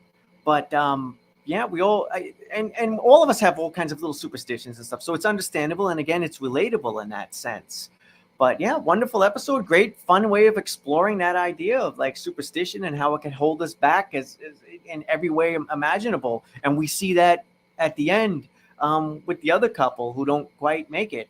Yeah, which is so crazy. And like, like everything about this one too. This might be my second favorite episode of the whole season. I love this from top to bottom. And I always unpopularly like this more than the Shatner one on the plane. Like I always liked the Nightmare at 20,000 Feet, but I always thought this one was way better. And right off the bat, it's just the couple. I really love them together. I thought they had a great chemistry on screen. They're this newlywed and sparkling cheeks and let's go get lunch and bread and butter. He literally says the line, bread and butter, and as they're holding hands. I'm like, wow, this could not be going better. Like, and they get to the diner. And again, I do think the director does some interesting things. Richard Albert, they walk in and he has them through like the peephole of this like fence, this little wooden gate. And you watch them through that. I liked how that was done. The visual look of the actual fortune telling machine, the little devil head. Yes. And the little questions on the side. Now, I think I told you this story once. I went to a shop where they sell, it's called Fantastic Toyage. And they have like all of this Twilight Zone sci-fi. It's like a nerd's heaven. Yeah. And they had the replica of this thing. I'm like, bro, how much? And he goes, $900. I was like, what? $900. And he showed me, he's like, I'll show you how it works. And he put the pennies in. Sure enough, it was the coolest thing I ever saw. And I was like, dude, $900. No one's ever gonna spend that. Like, I don't know. See, if I come by that thing, I think that just might be the month that I'm late on my rent. Anthony, if you do that, I will probably tackle you or call your wife. One or the other. He's gonna do it. Take the credit card away from him. Should I buy this $900 machine? All right, it says yes. I have to. It said yes. Isn't it funny how it always says yes? Yes, I have to buy it now. It told me yes. It also said to get an ice coffee. Will my landlord be pissed if I don't pay the rent? Yeah. All right. So I love how they start off so sparkly and happy and nothing can go wrong. And they just spiral and plummet into the superstition, into this is now the all-seer and we can't control anything. And he really gets consumed and loses himself in there. And she continuously, you can't let this happen. You can't let it get control of you. I love her performance. She really does care about him. And they work it out. I liked that. I don't know. All the questions like, will ever be married? The answer to that is obvious. And, it all depends upon your point of view. Like all the answers on the cards were so smart, man. I love this one. Now, let me ask this. This is a weird thing because I've watched this about 300 million times. I have a conspiracy on this one, and it may just be me. Did you notice anything weird about the guy taking their order, the waiter guy, the owner of the diner? No, but I'll have to watch it again now. What did you notice? So if you notice, he's pushing like something on the menu to them a lot. Like it's obnoxious. Like he asks them multiple times. They're like, "Oh, I'll have a sandwich." Like, "You sure you don't want that?" He says something like chicken fried steak, something like that. Yeah. Like, you sure? And they tell him no politely. And then all this stuff starts to happen. And it's never confirmed whether this thing was supernatural, whether it is, if it's just all in your head. Or I just want to think deep down inside, this guy was like behind there, like writing the answers. That's a conspiracy. It's definitely not the case. Man. But it is so weird. And if you watch, like next time you watch it, watch absolutely, guy. He's so weird throughout the whole fucking episode. Like he's like, "Oh, I don't need to. I know what you guys got." And he says, "You all come back now." And I wonder if he's doing it to keep his shop in business or something. Like, I don't know. Very weird. I almost wonder if this could have been one of those double twist and episodes where like we get the twist that where they ultimately just leave, but then we also get the further twist that you're talking about where one of the people was actually dude, and that would ruin it if it really like if they went there, it would ruin the episode. Like I'm glad they didn't, but I swear to you, like I'm never one to think, oh, this person's suspicious. I fucking think that guy was suspicious. Like, it was really weird. Like, I swear to you, man, watch it again and watch that guy. It's almost like I feel like if they ordered the chicken fried steak, the whole episode wouldn't have happened. Like, I know I'm weird. I can't help it, but I swear to you, that comes to my mind when I watch this one. But it's to me, it's another S, but I want to see what everyone has to say. Yeah. Nanette's Blood Rose Horror Nightmare. That's hell of a name. Nanette, welcome, my friend. Hope all is well with you. Mr. Dan says, great episode. I completely agree. As a fellow Shatner fan, I really like this episode. I'm right there with you, Linda Lou. I completely agree. Fun fact, there's more than one kind of coffee bean. And the iced coffee bean is only tasted good cool. Okay. Didn't know that. There was a movie called I Want to Live, which was inspired by the true story about the execution of Barbara Graham. And it starred the late Stafford Rep playing a police officer. Okay, I've never heard that. Making it a devil was a great idea. I agree. I think that was so smart. Like if they just done like a fortune teller person, it would like Zoltar. As much as I love Big, Zoltar wouldn't work here. Like it had to be the little devil guy. Yeah, the episode following a devil episode, which was true. And it's become so iconic, that little machine. It really has. Yeah. Ray says you can find them on Etsy and other places much cheaper, although quality may not be as good. I've seen crazier prices. Yeah, no, I have too, but that I was like, I would have maybe done 200-300 when he said 900. And this was, I'm talking like years ago, like over 5 years ago. Like the COVID hadn't happened yet. So I know it was over that. Man, it's probably over $1,000 now. I mean, I can't see why the price wouldn't go up if it was 900 then. Well, I mean, I think the fact that it's a functioning machine and it's giving you the little messages that's part of it, but still 900 is high. Yeah. Oh, dude, I was ready to buy it. When he said that, I put it right back. I was like, do you have replica lightsabers in here for less? Like, I'm not. I was like, dude, this is so cool, but no one spent. I was like, I don't think so. They would have to be like a really well-off, wealthy Twilight. Yeah, no, that's some serious disposable income there. Yeah, right. But Nick of Time to me is the third straight S tier. Yes, so I was gonna say, dude. It's like sometimes we don't even have to ask. It's like it's S. This is S. Some of them are so obviously S tier. And these three, it's just crazy. Like, could you imagine? Yeah, you're right. S. Like that's. I don't know if that ever happens the rest of this series or in any other show's history where you get three, in my opinion, perfect episodes in a row. Just so rare. And it's crazy because it's preceded by, I think, the worst episode, which is the thing about machines.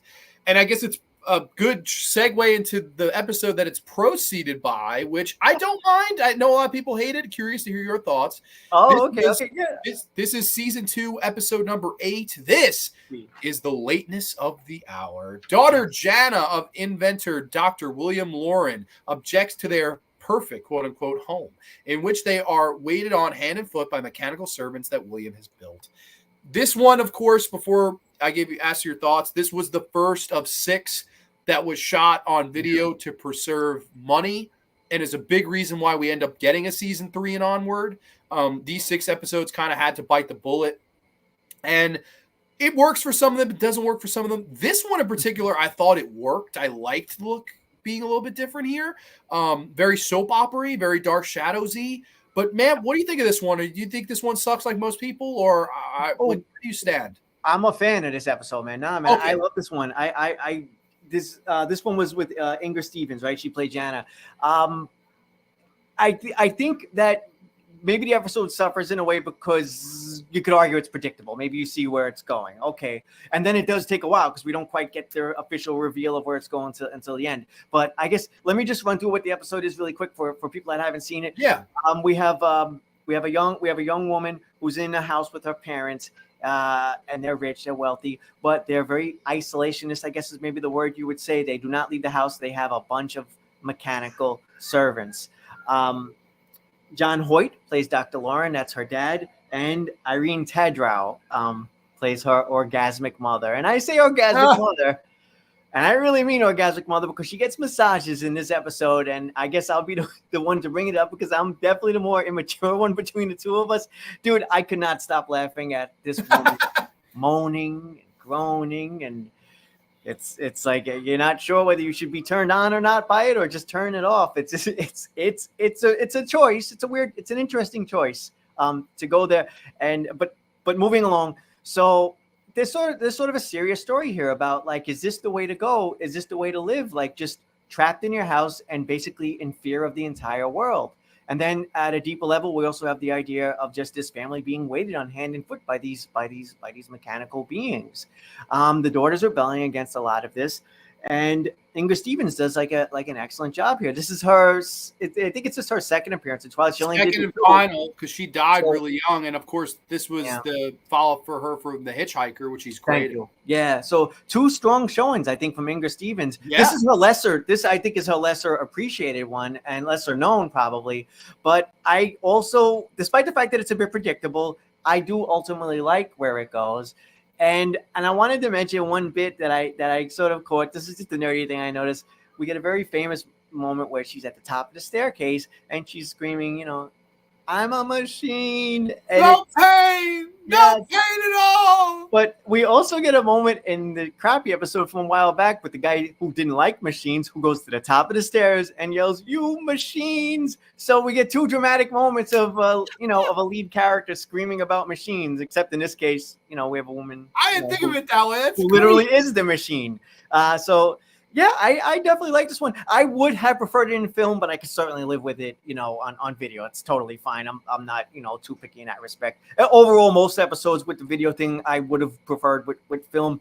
But it is what it is. Totally, it's acceptable. Yeah, I could go on and on about this episode. I'm a fan of this one, and yeah, I'm sorry. I'll let you go though. What are your thoughts on this? No, don't be sorry at all. I'm happy you like it because so many things I read was just burying this episode. And I didn't even know that. I didn't know it was like a divisive one or a hated one. It sort of is. I mean, it's a lower rated one. It's actually the main critique I read was people didn't like Ingrid Stevens in it. Wow. And I thought she was really good. I love her in Hitchhiker. I think that's still like my favorite season one, like I was saying. Yeah. She's great in that. And I read she's very, people thought she was over the top. She didn't work in this role. They say the look of it really hurts it. I actually thought the look of it made it kind of creepy. Mm-hmm. Like when you see all these emotionless blank robots around, and I thought they were kind of creepy. And she's this woman that yearns to, I want to go out, I want to date men, I want to live my own life. You have me trapped in this house. And then, of course, you do see where it's coming. It is predictable. Yes. But I think, too, what I like about this one, and we were getting all sentimental earlier. Oh, Man in the Bottle Inn's nice. Oh, that nervous man in the $4 room, he got the better of it. He's going to do good things. He'll get married and get a job.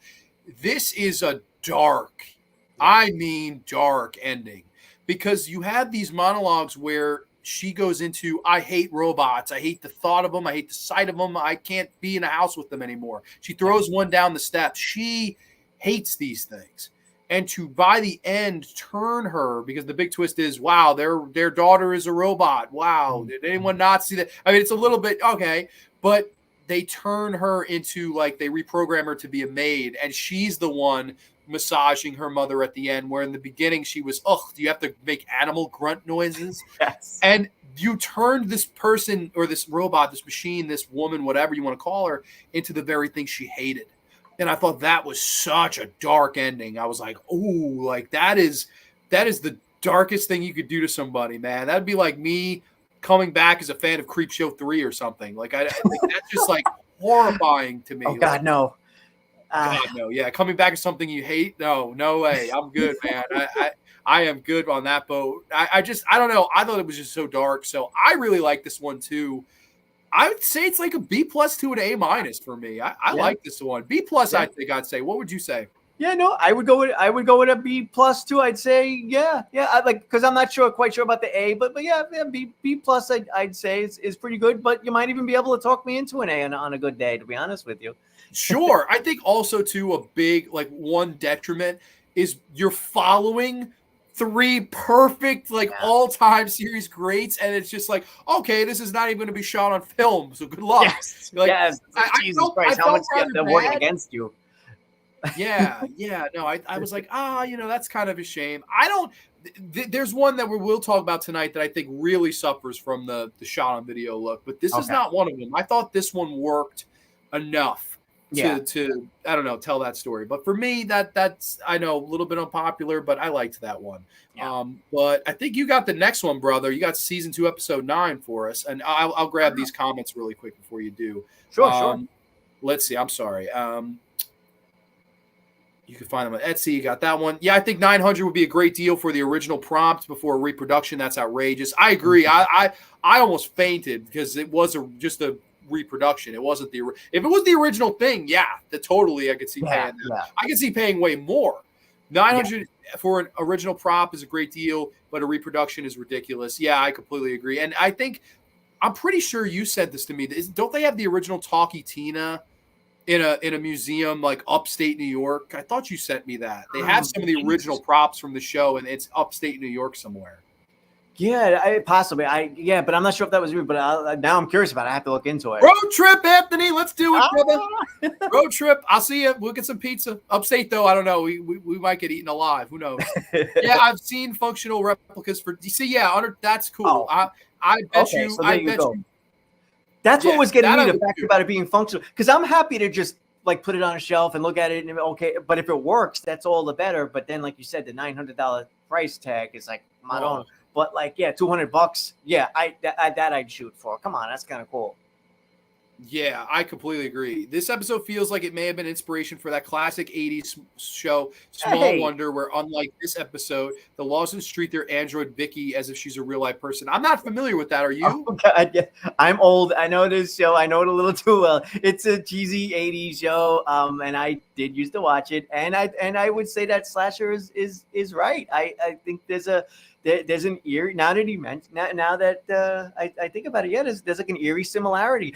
In that show, it's a young daughter, and she's a robot. I believe she has like a brother named Jamie, and the dad is like a robotics engineer or something like that. He creates his daughter. However, it's out in the open that she's a robot, but they keep it a secret from the neighbors. She's out of the closet about being an android. She literally lives in a closet, just so you know. They literally keep her in a closet. Yeah. No. Oh my God. I didn't. All I can say is thank God for shows like Twilight Zone, because other than that, I would have just been watching Small Wonder. Now I'd have a Small Wonder review marathon they're doing these days, and the channel would not be. I know we'll watch when we get to upstate New York, and we'll watch Small Wonder. That's you go. Yeah. Twilight Zone can move over. Tales from the Dark Side move over. Do you like Night Gallery? We did briefly discuss that. I've not really watched Night Gallery. I can't say.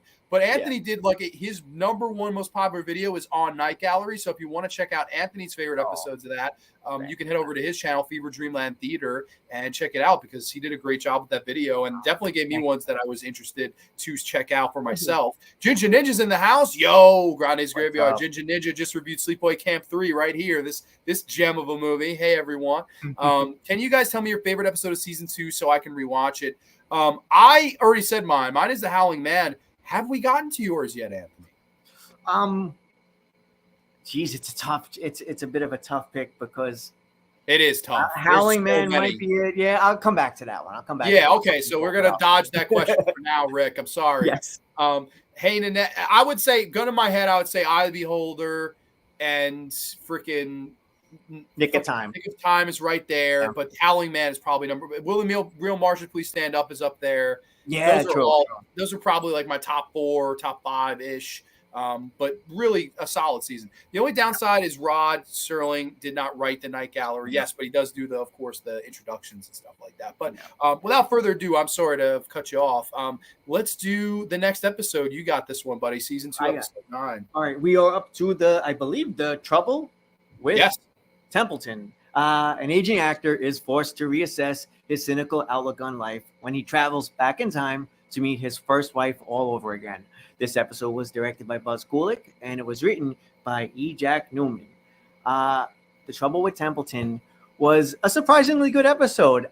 This is one that's a little bit new to me. I've only seen it a couple times, and I was happy to rewatch it again recently, and I'd say I liked it a lot more. This is one I'm looking forward to covering. I don't know your thoughts on it. I'm hoping you like it. I think that you like this one, but the lead in this is very strong, and they do a great job, I'd say, pulling you into the story right from the beginning and getting you on the side of the character. I'm a sucker for when you open up movies or TV shows and you show someone who's down and out and having some type of trouble either in marriage or relationship or work-wise or whatever it is, and just having a shitty old time. And now the story is going to become about how's he going to possibly pull himself, how is he or she going to pull himself out of this or not. In this case, we get introduced to this guy and his wife is in front of his house or in the backyard playing around with a guy in a pool. It's actually brutal and it's sad because he's a wealthy man. You could tell that he has money. He's well off. He's an actor, so he's done well in life. However, he is not doing well, upstairs. He's not doing well in terms of like mentally. He's very obviously depressed, and he is not in a happy marriage. So I feel for this guy, and he's a bit up there in years, but that doesn't mean anything. But it certainly means something to him because it's getting to him, and he's an actor. And when he goes to perform, I almost wonder what happens. Is this? Would you say he just has a breakdown? I don't know. I really find this one, such a Fred mentions it, I find this one to be a little bit fucking confusing. Like I don't know. Like he just walked back into his past, kind of. Yeah. Like, no real event happens like Passage for Trumpet where he's hit with the car or Walking Distance where he goes back to the town. Like there's the moment where okay, now he's in the past. This it just sort of just randomly happens. He's back in the hall. Yeah. It's 1927. Hey, Templeton. Yeah, I mean, fair enough. I think maybe that's another reason I'm liking the episode too. Is I'm a bit of a sucker when it comes to time travel type episodes, but there's a great moment too at the end of this, and I'll finish up just so you can say your part too. Where at the end, he meets his wife, and he meets a lot of the people that he knew when he was younger, but they're different, and he doesn't quite know why. And they eventually shun him, and he leaves, and we get this really strong moment where after he's gone. The lights dim and everybody's just looking ahead. I'm sorry, that one really hit me. I don't know. Again, I'm not quite sure if I understood what was going on. They basically explain the meaning to that. So writing wise, okay. But overall, I like this episode a lot, man. I really did. I love your thoughts. I do, and I think that. For me, like the first third of the episode really works. I like the scene you described, and he even opens the little music box. We get that nice whimsical score. I liked that. I liked the lead actor. I don't know why, but this one doesn't work for me, really. It doesn't have any rewatchability. Like I've seen it twice, 3 times maybe, and I really don't know if I'll ever again. Like it's. Maybe I'd have to be in an older place of my life to appreciate it. I don't know. Maybe I'm too young. Maybe the demographic. I don't know what exactly about it because the first third, I'm on board with it. Okay, feel for this guy. Okay, cool. So they explain that, they all think he's in old man makeup, but he never de-ages. Yeah. He goes to the bar. They're all, we're acting like not how we used to be. And then it was all part of the script. Yeah. I do agree that scene where they stop, like, because he walks out, there's no reason for them to continue the charade, and they dim the lights. That was brilliant. That was the best part of the episode, and like literally gave it a letter grade for that one scene. I almost wish that was in a better episode than it is. Wow. I really don't care for the final context explanation, whatever, and then I don't know, man. I just never really liked this one. I don't think it's the worst, but I don't know. I think it has no rewatchability, and I really think it just kind of collapses at the end. I don't know. I never felt this one, but again, maybe it sounds like you definitely got more of a vibe and feel from it, whereas I don't know. I couldn't grasp that, so it may be just a me thing. It's not the highest rated, but it's not hated either. Okay. I know. Okay. And then you mentioned in the and you mentioned another moment that brings me to another moment. You said he has the little music box and he starts remembering his wife. All of that got to me too because he mentions this really sad story about how I think he met her when she was 18 and then she passed away at 25. And I'm like, Jesus Christ, you're laying it on thick. But I was buying it and I was engaged and I just felt bad for the dude. I really did. maybe this is just me, and maybe this would have been cliche, and maybe this would have not worked. I don't know. But for me, when you're setting all that up, I would have loved to have seen he goes back in time and he spends one night with the love of his life and just, I loved you. You're not going to make it. And she may be telling him with encouragement, listen, I loved you. I'm sorry this didn't work out, but you have to go and you have to be, like similar, I guess, to Walking Distance. Maybe that would have been like that. You have to look ahead, Martin. You have to look ahead. Something like that, I think would have worked way better for me. Instead, it's you're not acting the same. You're an idiot. Smacks him. Dances like a fucking maniac. I guess that's how people danced in the 60s. I was like, what the fuck is this? She was like, man, whatever she was on, I want some. She's having a seizure. I was like, what the heck? But still a better dancer than me. Oh, well, Jesus, better than me too. I just was like, what the fuck, man? I don't know. It didn't work. It really didn't work. I think they should have they set up sentimental and then went, oh, did we swerve you? They were really acting. I was like, really? Like, why would you go there? I don't know. I didn't. Well, I think the acting thing, fair enough. I think the acting, it worked for me because at least he is an actor and that's his life. So I don't mind that they use that in the ending. It's a little, but granted, it's a little clunky though, because he just simply has a script and he's like, oh, and he's reading off the lines. I thought it's interesting, but it's also literally the lead just telling us what just happened. He's explaining. Yeah, that's where I feel like could be. I didn't mind it as much, I guess, as you did, though. But in a TV series where it was usually show don't tell, this was tell don't show. This was tell, yeah. And I didn't like that. I don't know. Where do you stand though? Because I don't want to downgrade or I don't know, like discourage your rating. I had this one as like a B+ for me. Okay, I would come in like way higher than you. Yes, I would come in like a C-. Yeah. It goes from like a D- to a C-, all because that one scene where all the people, like, I thought that was the best, like one of the best visual things I saw. So C- meaning or was it C- meaning a B+? We'll go right there with a B then. So that's fine. Trouble with Templeton goes in at a B. It's right there in the middle of the road. Let's see where you guys, let's see. I think we were here, and I agree with Slasher Fred here. The twist of the episode is very confusing because it's revealed that his friends who are visited in the past didn't really turn against him, but were only acting to. Yeah, I don't know. It didn't work for me. The video gave this one an intimate feel. Okay. Let's see. Serling wrote a bunch of scripts for the Night Gallery, but had no creative control. That's right. I don't know. I maybe seen 2 Night Galleries. It's just a show that never caught me. I really should, because I've heard it's great. I just haven't. I love the. There's definitely some winner episodes in there for sure. Rod Serling did write some episodes, but a lot of them were adaptations. I'm not sure how many were like original scripts of his, especially when it comes to Night Gallery. Sure. Yeah, no, sure. So yeah, Ray Stifler also says, I love the confusing aspect of this one, and it's much more about the feeling than the explanation. The feeling I thought was there. I don't know. I just thought it lost. I didn't like the whole, we're acting. And Mateo says, got to go. We work here tomorrow. Happy 4th of July. Long live Twilight's own child. Mateo, thank you so much, man. I appreciate you checking out the show tonight. Now, Anthony, this is a rare occurrence, but I actually have to go to potty. I have to go to the bathroom really quick. Would you want to introduce this next episode? And I'll be back in a flash. Are we up to a most unusual camera? We are. Yeah, it was my turn, but I feel like you can take this one if you want. All right, no problem. Well, this is a most unusual thing to occur, but I will take over the show. I'll be right back. Yeah, no problem. All right, so our next episode up that we're going to be discussing is called A Most Unusual Camera. I actually covered this one not long ago on the show, so it's somewhat familiar.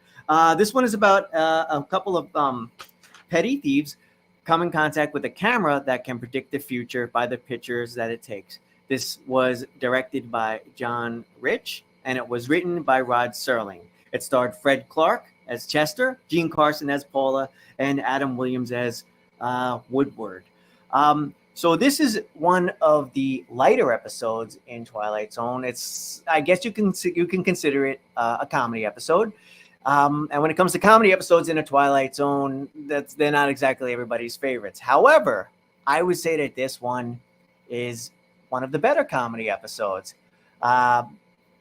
the main thing that works about this is the cast. It has a fun enough story, and it has a fun enough idea where the camera is like a device that can take photos. But what really worked for me was just the cast and all of the little comedy moments. I thought that there were lots of great dynamics, and the whole cast seemed to work very well with each other. And a lot of the little jokes and little lines back and forth and snips and stuff, they all worked pretty nicely. This was a pretty decent episode overall, in my view. You're feeling better? Yeah, no, I had to release a little bit, so I'm good now. I shouldn't have. I did this stupid thing where I drank these two within like an hour, and then my body was like, "Yeah, you're an idiot, buddy." So yeah, had to. Sorry about that, guys. That's the second time ever I think we took a pee break on Granny's Graveyard. So history, my friend. History. Not the history. Yeah, it's history. I really like this one. I have a great time with this. I heard you saying comedy. I don't know if I see it that way. I actually think this one's kind of horrific in a way. Like, well, the ending feels like a gut punch in a sense. It's got to be one of the highest Twilight Zone body counts ever. Like, holy shit, man! Like, it's a little absurd. Ending, it's like everybody dies. Like, I love the idea of just finding this camera and the whole let's take it to the track because whatever we take a picture of, it happens 5 minutes in the future from now. And I was like, that is such a cool idea. I liked that. And then the crooks I thought were great. Yeah, the lead actor just does a great job in this. I want to get his name here right because he is just really good. Fred Clark. Yeah, Jean Carson she has the most annoying voice ever. Chester. And then you have Adam Williams as Woodward, who he shows up from the Hitchhiker episode. He's one of the guys that yeah. She picks him up in the car, and he's like, "All right, miss, I'm just going to try to get distance between me and this vehicle." I loved that guy. I thought he was so cool to show up as like the dumb brother. And I liked the whole let's take it to the horse track. I thought that was great. Like they go to the horse track and sitting there, and all right, hand over fisted money. And then the whole finale, which is just what? Like this French waiter comes in and he says, "Oh, the camera only takes 10 pictures." And they're all like, they start fighting and it just escalates out of nowhere and they all pretty much fall out a window and die. Including the fucking French waiter out of nowhere. He's like, "There are 3 bodies here. 1, 2, 3, 4." And then you don't see him how he falls out. He goes, "Pooh!" And he just fucking flies out the window. I don't know why, but I always thought that was fucking hysterical. I was like, what the hell happened? Like, and I always thought it was creepy. Like, did something throw him out the window? Like, did something how did he fall? Is the camera some kind of an evil force or something? Yes. And to me, that always creeped me out. Now, I know there is some laughs to be had here, and the dialogue is funny. But man, I don't know, for whatever reason, the ending of this one always kind of chilled me up a little bit. I think it's creepy. It's hard not to imagine 4 bodies laying on the ground down there too. Like it actually comes to mind. It's like 4 people, and I'm like, did they land on each other? I hate to even have that sick thought for a comedy episode, but that's where it leaves us. Yeah, and I thought the whole idea was so smart. Like it's just a weird little story, and even the title of it is so Rod Serling. Like Rod Serling said that title. He was a most unusual. It's just so him. Like I don't know. I kind of like this one. Like to me, the whole the Howling. I'm sorry, not the helmet. The thing about machines. The way some people can view that as fun. I view this as fun. I think this is a fun Twilight Zone where it's like I don't think there's that much of an underlying meaning or anything like that. You just have a good time. Yeah. And we're with crooks and they don't end up too well. So they're bad people. Bad things happen to them. I don't know. To me, a popcorn episode of the show, but one that I would never skip this. Like I always rewatch this one and have a good time with it, man. For me, it's like a very strong B+, A-.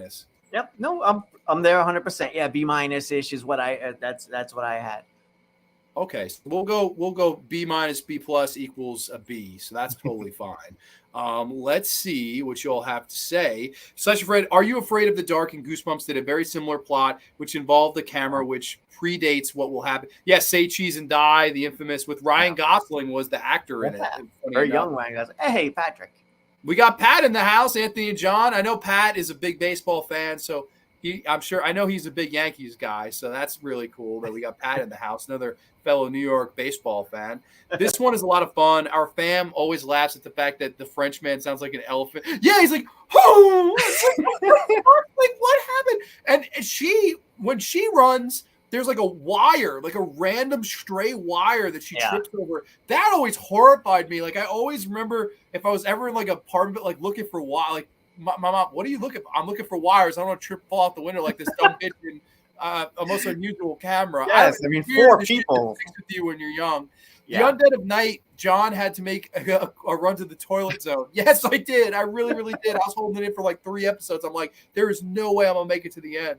Falling from a window is a grisly way to go, and his scream is wild. I have no idea why or how he fell. Yeah, and I thought that was a case of not showing, and it scared the shit out of me because I just, in my mind, like, what happened to him? Like, holy crap.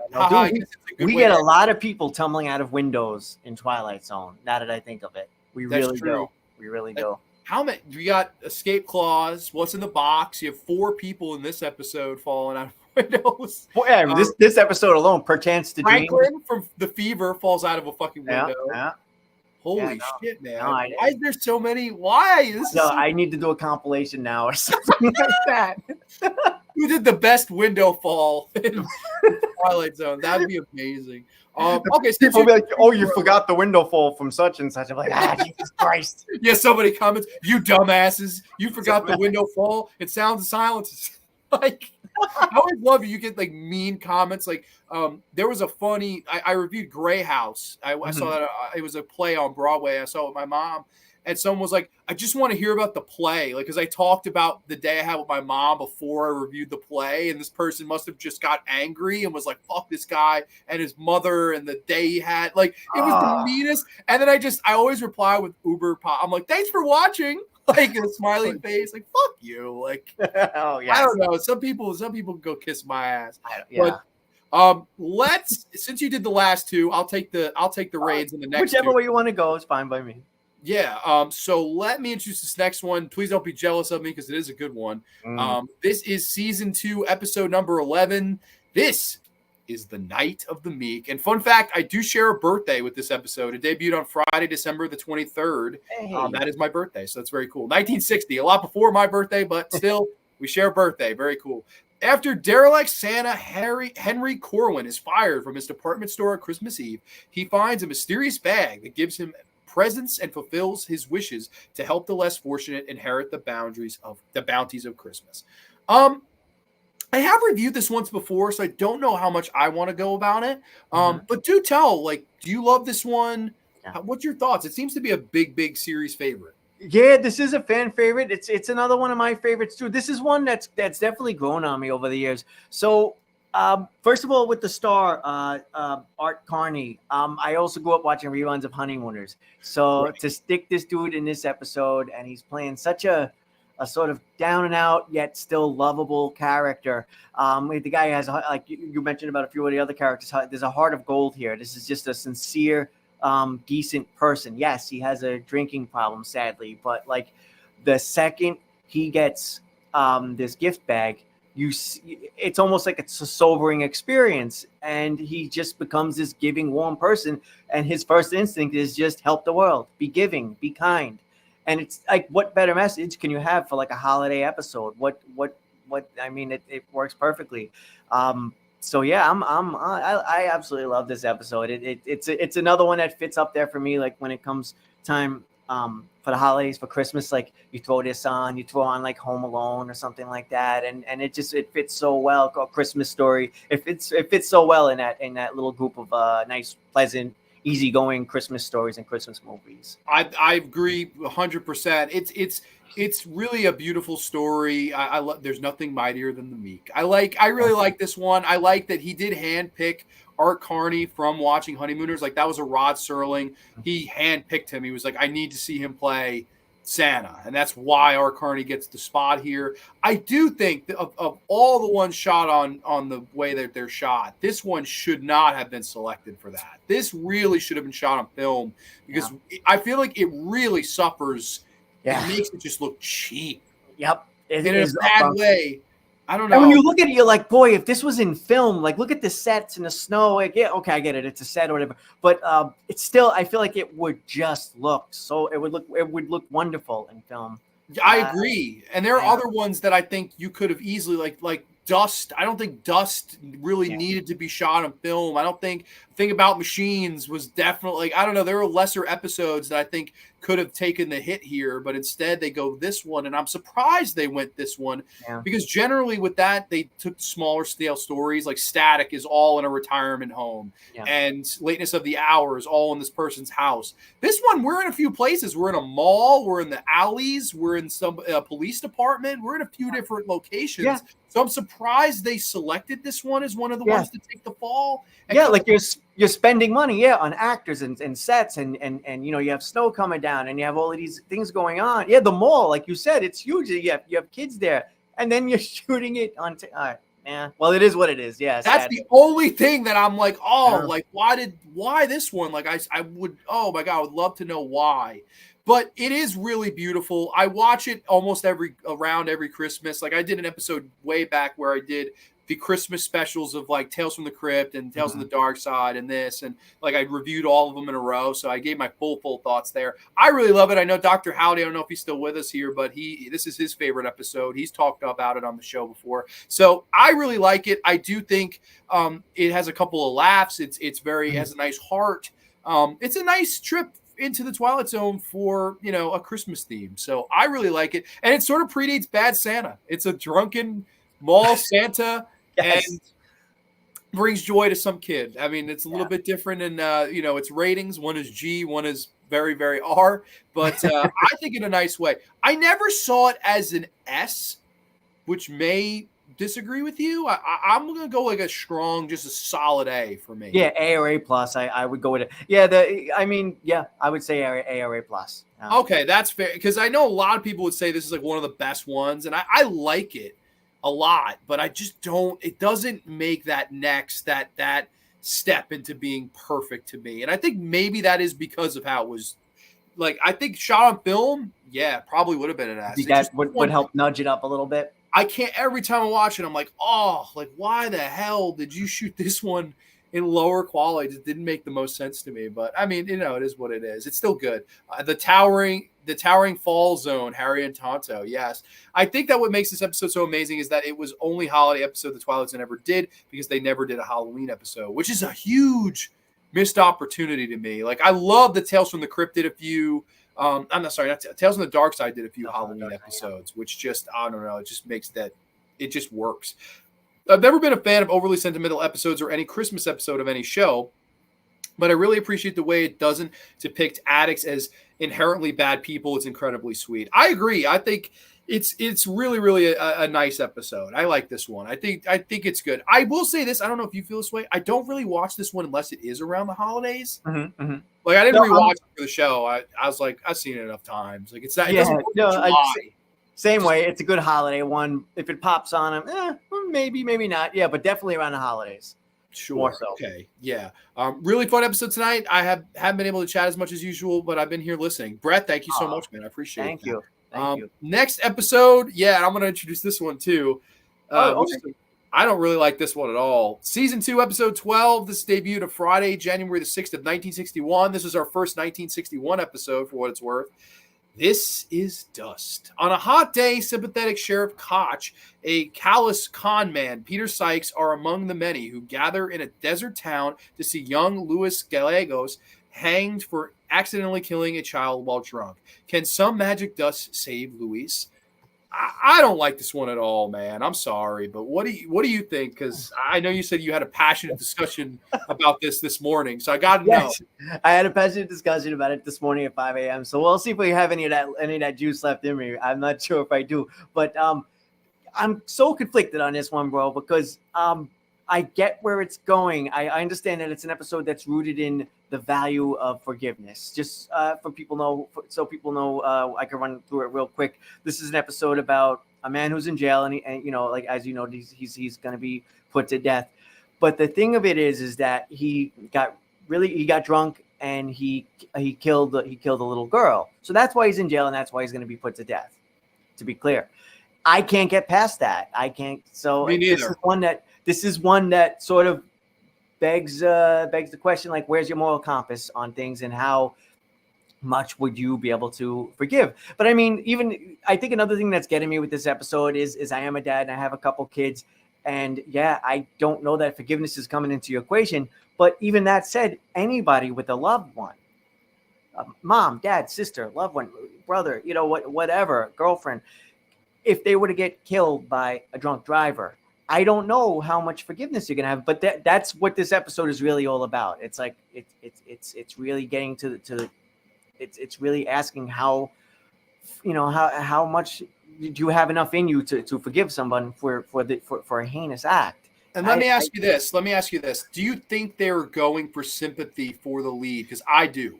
I do think that they were. They are also, there's also a racial component in this, which I'm totally fine with. However, I almost feel like I'm wondering, does this episode does it need it? Does it not need it? Is it muddying things? It is muddying things. Yeah. I think you could have easily fixed this too. You easily could have fixed this where he wasn't drunk and it really was just an accident. Like it wasn't like, because to me, okay, you were driving under the influence and you killed a little kid. Yeah, you deserve to hang or your life in prison. Take your choice. Like being unresponsible led this girl to die in premature death, and their family now has no daughter. To me, you easily could have fixed this where, listen, it was an accident. The car, the brakes gave out. I was totally sober. I'm so sorry. And that, I think you could feel the sympathy where it was an accident. Like, I think it would work so much better. Yeah. But making it where the lead character was under the influence, he was in the wrong, I have a hard time finding the sympathy. Yeah. And they really, his dad, oh, please, I'll take his spot, please. Like that. Yeah, any dad would do, any good parent would do that. Yeah. I didn't see much. I don't know. It just doesn't work. A couple of things needed to be changed here. And man, also, I love Douglas Hayes, but I just think this is a slog. I really don't care to rewatch this. And I know he said in interviews it was purposely a slog. Like he really wanted to make it dreary. But man, there's just a fine line. It just doesn't work. Like there's no light to this episode. It's just completely, I leave it in the dust, I guess, but unintended. I don't know. Like you have the charismatic guy who played the devil in Escape Clause, who I'll get his name here. Let me get his name. Was it Thomas Gomez? I believe. I think that's right. It is Thomas Gomez. You are absolutely right. He's great in this. He's chewing up scenery. Everybody else is just drab in it. And I'm like, like after a while, it just became a little bit tedious. I'm like, all right, like get to the ending where, oh, if you buy this magic dust, I rip you off. And then the rope broke because reasons. And I don't know. I don't know. I don't really like this one at all. This is to me an absolute skippable one. Maybe for some of the direction from Hayes, but I think it's actually even pretty boring from that department. I don't know, man. For me, this is like D- ish. Totally agree. Yeah, D-. Yeah, I wouldn't. I don't know if I would go F. I mean, there's some nice cinematography. It's a Western theme of the episode. We have Thomas Gomez. Would you say it's hard is in the right place? I don't agree with it. No. Yeah, I mean, it's a morality play, and it's a thing that I'm struggling with it too, because I'm not in agreement on it. You're asking me to forgive a guy who killed a kid. He got drunk, and like, I'm sorry. Yeah, like you said, either prison for life or sadly you have to go. It is tragic all around. Fair enough. But and you're right. Like muddling it with race, as opposed to like, dude, it could have been anybody. If you're drunk and you do that, you're getting sentenced, man. Like that was not, it really, I think would have helped it and saved it if it was just, it was an accident. I lost control of the car. I was in my right mind. I'm so sorry. That to me would speak volumes on, now I do feel bad for this guy. And if you want to bring the race element in there, it would, are they doing this because he's not, that I think would work, but they don't do that either. It's kind of, this reminds me a lot of the I Am the Night, Color Me Black, but I don't think either episode works, because I do think they're both kind of flawed in the writing department. I don't think either one of them quite work. And had some things been changed, they would have. But this one for me, I'm sorry, but D- for me. This is going to be our first D of the show.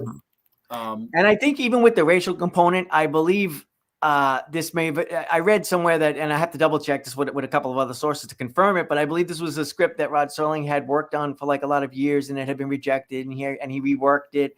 So maybe the racial aspect of it was just something that was just previously there, and now we have it in this, incarnation of the script. And I don't know that it necessarily fits. I mean, I think it could fit, but you have to make it fit a bit better. Imagine maybe this was a play case. into it.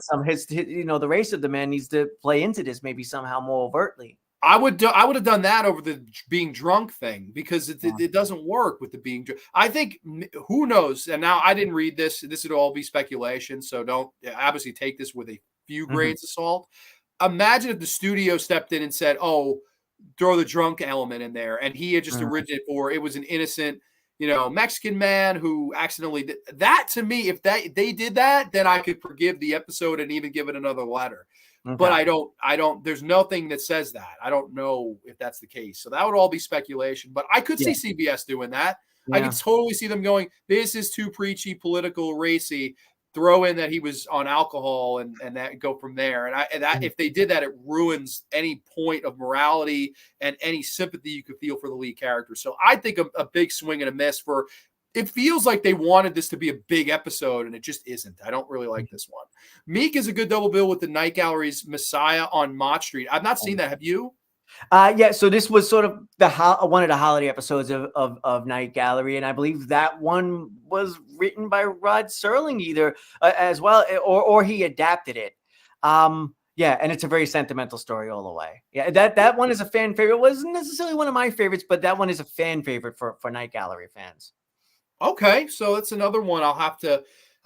We got Joseph A. Gomez Adams, absolutely right. Okay, Thomas Gomez Adams, whatever. I like this episode, and Serling accomplished what he wanted. A discussion about forgiveness, as you guys discussed it in 2024. Maybe I don't know. I don't know. This is just one that didn't land for me, but maybe I'm missing something. Maybe I don't know, but I'm with you, man. I'm completely with you on this one, man. I think it's a lower, other than a thing about machines. I think it's the weakest one we'll talk about tonight. Maybe it's controversial for me to say that, but let's see. I know we got 3 of these left, buddy. This has been fun. What do you got for us next? All right. It looks like up next is Back There, right? Back There. Yes, Back There. A man finds himself in the past and tries to prevent President Lincoln's assassination. This one was directed by David Orrick McDermott, and it was written by Rod Serling. Featured music, Jerry Goldsmith. Yeah, and even before I get into like what I think of the episode, wow, the music, I'm so used to hearing this particular score in the other episode, To Serve Man. And then it's in, it's here as well. It's fine. So we get recycled music sometimes in Twilight Zone. It's in one episode, it's in another. It works so well in both episodes. I feel like it works better in the other episode, but I like it here too. It's just such a wonderful music. I think he also did Eye of the Beholder as well. He did a few Twilight Zone with Goldsmith, and he nailed them all to the point where they reused his shit for other episodes. So that's how good Jerry was. Yeah, just amazing. I'll take it whenever I can get it. So this episode, it's a time travel episode. It starts off in a good place. I believe it's like a gentleman's club. A bunch of people are theorizing about what is a fixed moment in time, and if a human being could possibly travel back to the past, could he change things? And then we get to see that put into practice very quickly when a man goes back in time. Is this the professor, right, from Gilligan's Island, I believe? Yeah, I think so. Yeah, I think it's him. Yes. So yeah, who better to explore these themes of time travel? 3-hour tour. Yeah, other than the professor. I think he was in another episode too. Now that I'm thinking of it. Possibly another Twilight Zone episode. But anyway, back to this one. So he goes back in time. Ultimately, he realizes that he's a part of history, and he does his best to try to change history, but he gets shut down by John Wilkes Booth, of course, who's gets pretty creative with some disguises and stuff like that. He ends up assassinating President Lincoln anyway. And we come away from this episode learning that you can't quite change major events in history, but you can change minor things. We'll get into the weeds with that and how well it all works or doesn't. Overall, I did like this episode. Again, I'm a sucker for anything having to do with time travel in the 5th dimension. So I think that immediately elevates this. There's some nice performances in here. And and this idea of being able to change some kind of an event, whether it's a personal thing or maybe a tragic event, that touches me. That actually really resonates with me. As a New Yorker, we went through 9/11, and I have to tell you, man, I had nightmares for years about that was similar to this Twilight Zone episode, where I was like reliving that, and maybe I was sent back in time, and I wanted to warn people, like, "Oh my God, the planes are gonna hit." So I could actually relate to this episode in a creepy way. I hate to say.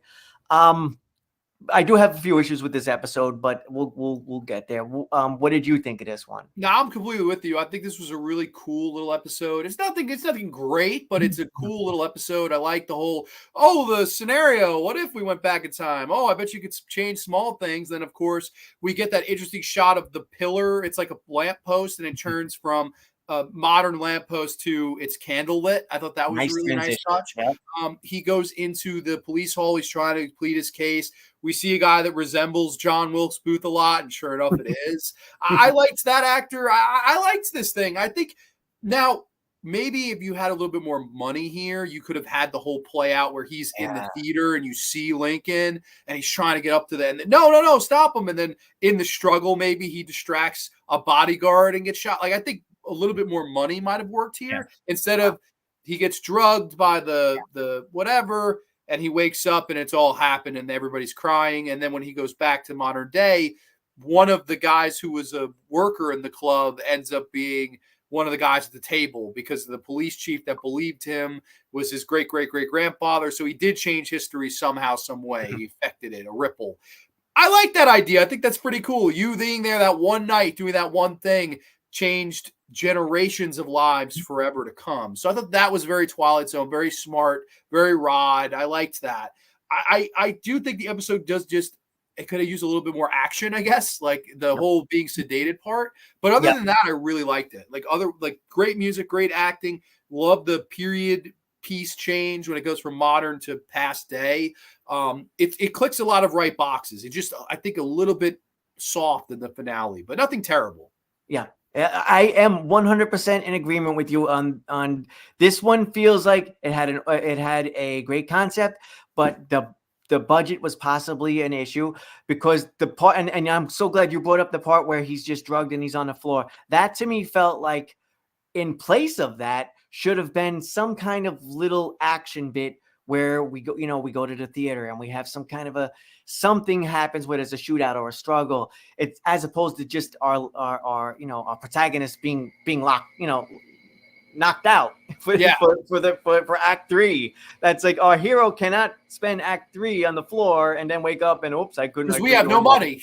It felt like it was just like it felt like somebody who was in charge of the budget just like put a line through that and was like, nah, just knock him out. That's it. And when he wakes up, oh God, he died. Yes. I knew this would happen. It hurts the episode a little bit, but still, there's still enough good here that I like it. I'd recommend it. Yeah, there's still definitely more than enough good in the episode. Like a remake of this might be interesting, and then they fill in some of those parts like that we were talking about. Yeah, no, I think like I think it would have really worked. Like just because it would have been the suspense of, oh my God, like we know what's going to happen. Can he save him in time? Building up to that, and then maybe even he accidentally causes it, like where it's like he's trying to, and they're holding him back, and then Wilkes Booth kind of slips in, boom. I thought that would have been really interesting if you went. I thought that's where it was going, and then it's just we drugged him, and when he wakes up, it's like all right, but other than that, other than that though, it is good. There's no other hole there, so I think it's like a BB plus. I'm in that kind of totally. Yep. I think that's pretty much what I had. Yeah, actually, yep. So yeah, definitely. I mean, we look at as we have 2 episodes to go. A lot of B tonight. We have 5 A or better, 5 alone in B, and then 3 C, D, and F.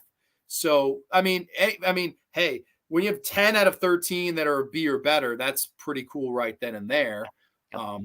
Is what it is. But we do have a couple of comments. Let's see. This Forrest Whitaker series, that's the 2002 show, did an episode called Memphis, which had a similar plot where the main character travels back to the day where, yes, and I have seen that, and it's not that bad. I thought it was pretty I have to check. I don't recall that one. I have to check it out. This one had a little bit of a Quantum Leap vibe to me, too, now that I'm thinking of it. Speaking of old TV shows, yeah. So we got a Small Wonder and a Quantum Leap reference in this episode of Graveyard. Right? Yeah, no, hey, man, the more the merrier, too. Jerry Goldsmith did the anthology. Yes, Jerry Goldsmith did do the Twilight Zone movie. That was right around the time I think he did Rambo or First Blood. The first one's just called First Blood. Mm-hmm. He did First Blood in 82. Tom B says back there. Yes, that's the episode. All right, buddy. 2 left. Let's take this home. I got the next one, and this will be the last one I'll be introducing tonight. Season 2, episode 14. This one gets a lot of hate. This was debuted on Friday, January the 20th, 1961. This is the whole truth. An unscrupulous used car salesman, Hunter Honeycutt. Yes, that is quite a Hunter Honeycutt buys a model car whose elderly owner swears it is haunted. This new acquisition dooms the wheeler dealer to tell only the truth. This is one of the most, if not the most hated episodes. I never saw why. I don't mind this one, but I know if you hate it, it's totally fine. I'm in a minority. I think I'm the only person ever that doesn't hate this. Okay. No. First, that's news to me that it's one of the most hated, because I'm not quite seeing why. I can see why people don't like it. I'm not a fan of the episode, but I'm not seeing hating it. There's nothing like, I'm not sitting there like, pulling my hair out of my head or whatever, and like, oh God, what does this thing exist? Not at all. I mean, I guess the first thing that jumps out at me is the quality. This is another shot and video episode, but the lead is very strong. I want to get his name right. Is it Jack Carson? Yes, I thought he was great. Awesome. If there's at least a meaning to, if there's at least if there's a reason to watch this episode, I think that's a nice performance. I actually sort of like the concept. I mean, I love the Jim Carrey movie Liar Liar. Yeah, that's basically what it is. So I like this idea. It's certainly perfect for a Twilight Zone. There's actually some good little legit laughs. I think there's an unintentional laugh when we get that awkward punch, that punch out moment. Oh my God, that's hysterically bad. Yeah, from the salesman who I believe he wasn't going to get a raise or something like that. I think that was the setup for that. But yeah, just this episode is just kind of meh for me. It's just it falls apart a bit toward the end too, I would say. I'm curious what your thoughts are on the ending. Oh God, the ending, man. Again, maybe this is the same ballpark where some see a thing about machines and I don't find that goofy or funny.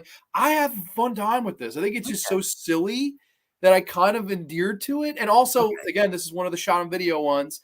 I thought that added to it, because here you have this cheap car salesman who lies, and then of course he's haunted by the car, can't lie, and you have this cheap looking episode. So I thought that worked. And honey, I can't make it home, I'm gonna be playing poker with the boys, and he's like, no, I didn't mean that. I mean, tonight I'm gonna be playing poker with the boys. That was funny. No, there's some good stuff in here. That's what I'm saying. When you say it's a hated one, I'm not getting that. Okay, so I'm not a fan of the episode, but I'm not getting hate. I don't understand whether I am pretty sure this is the lowest rated episode of the season, and it may be in the bottom 10 lowest rated episodes of the entire series. I don't see that. I think the thing about machines, that could be in the conversation for lowest rated of the series. I don't think this is that bad. I really don't. I think it's kind of funny. And the whole, there's a joke in there where it's like, oh, so-and-so said this car was older than Moses. Like, I thought that was funny. Like, I don't know. Rod Serling, some people have said, was Rod Serling drunk this week? Like, some people... Maybe he was, but I'm happy he was true. Maybe he was so pissed about Dust getting, I don't know, speculatively changed that he was like, fuck you. You know what I'm going to do? I'm going to write the stupidest one and do it. And I don't know. I liked the lead actor. He had good charisma. The ending is so stupid, but it's kind of funny. Like, they basically do this thing where they specifically sell it to like this Russian politician at that time. Yeah. And like, he says something like, I'll call Jack Kennedy or something. Like, it's very specific to this time period of politics. And I've never really seen Rod go more on the nose than that, where I was like, like, this is so on the nose. I don't know. The ending is so unneeded to end like that. Shouldn't go there. Yeah, but yeah. it is It's what got it got way too specific, and now we're 60, 60 over 60 years later, and it's like, okay, wait, so that was a joke. Let me go run to my history book now and find out why that joke is funny. Yes, yeah. Unless you were there, I don't think that joke really lands. Yeah. And to be fair, that's the same thing nowadays with any TV show or comedian, whatever. You can make a reference and it'll be topical. It will not fly. A year from now, it might not fly. I'm like, oh boy, we're still doing jokes about this politician or this celebrity or whatever. That's the nature of humor. But if you go broad, then you have better. Yeah, better you go think about it. Do you remember the episode? I don't know. Are you a Masters of Horror guy at all? You ever watch Masters of Horror? I have to get into that a bit more. Okay, totally. So there was an episode called The Washingtonians. It's a really bad episode. It was directed by Peter Medaic, who directed The Changeling with George C. Scott, which I love. But then again, he went around and directed Species 2 and fucking The Washingtonians. So maybe he went on crack after The Changeling. I don't know. But the episode's basically like it gets very political, and all of these people in the White House are cannibals. And then the whole twist at the end is they put George W. Bush on the $1 bill. And the whole joke is, oh, somebody worse than a cannibal is on the $5 bill or whatever the fuck. Like that joke is so specific to 2004, 2005, 2006, whenever that episode dropped, one of those years. It just doesn't work now. Like 20 years, it's like that doesn't land. So they try something similar here. Oh, call Jack Kennedy. And I'm like, that didn't work. But the rest of it, I don't mind it as like a precursor to the Jim Carrey Liar Liar. And the lead actor acted his ass off, no matter what people say and how much they hate it. I'll take his performance over King Nine. I'll take his performance over the guy in A Thing About Machines. I'll take his performance over Buster Keaton in that Once Upon a Time. That'll really piss people off. I don't like that episode at all. This one, though, I did think was funny. Maybe I'm crazy, but I had a laugh here. There's some legit laughs. I'm agreeing on that much. Yeah, there's definitely some laughs in here. Yeah. Where did you come in letter grade wise? Because we might be letter grade. So this is where you might not like you, because I was coming in at like a D+. D+. Okay, I would come in at a regular B, so that means we'll settle for like a C minus, which is totally fine. All right. D plus, B. I guess no, C plus. I guess so. Yeah, it's right there. The whole truth. I'm happy. At least it didn't go in the D or the F. I'm totally. I could live with C. I could totally live with C. Oh, it's not an F. Yeah, that's definitely. It's not. I don't. I've seen like people that say, "Oh, it's the worst one." I'm like, dude, you clearly have not watched Sounds and Silences, or fucking you clearly have not watched some of the worst episodes of Tales from the Dark Side. Like back there had to be an influence on Stephen King's 11/22/63, Kennedy instead of Lincoln. Totally. Yeah, I would agree with that totally. And I think this aired in 1961. Had this aired post Kennedy or the Back There episode, they would have done that maybe. But granted, maybe it was too close to the time, like the 70s maybe. This episode feels like it may have been the inspiration for the movie Liar Liar. Yeah, no, I mean, sure. I think for sure this is the inspiration. The idea is good. I enjoyed the call with the wife, me too. But I never find myself going back to it. That's fine. I don't think most of the comedy episodes are as bad as a lot of people do. I don't mind Mr. Beavis either. It's a Wonderful Life. I've never minded that one either. The people hate I think Cavender's Coming is shit. The Carol Burnett one. That one doesn't work. It's a Wonderful Life. Like to me, Mr. Beavis is way better than the Carol Burnett one. But yeah, we got one more, and it's an infamous one, Anthony. And I may have a hot take on this one, buddy. Oh boy. All right. Yeah, I know. Plot twist to end the episode. Yes. Well, yeah, so all right. So the next episode is called The Invaders. This one is about a woman who battles two miniature aliens from another planet. What planet is it? We'll see. Anyway, in a battle of size versus scientific weapons. And this one stars the legendary Agnes Moorehead, directed by your boy, Douglas Hayes. And this was his last episode. He never directed another one after this. Wow. Yeah. Okay. Well, he went out. We'll see what you say, but I think he went out on a high note, but we'll see what you have to say. Maybe not. And this one was written by Richard Matheson. And I do have a couple of things to say, but did you want to start first, or you want me to start? No, I want you to start. Go ahead, please. Oh, I like Jerry Goldsmith on the score again on this one. Jerry. So this one has grown on me over the years. This is one I recall like not digging too much, and then I remember liking it.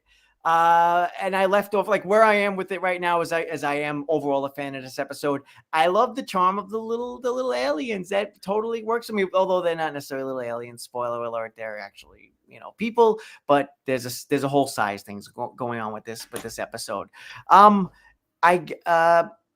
I love that this episode is all about just atmosphere. There's like really no dialogue at all. It's doing something. It's trying to do something kind of creative and different, and I appreciate it for that.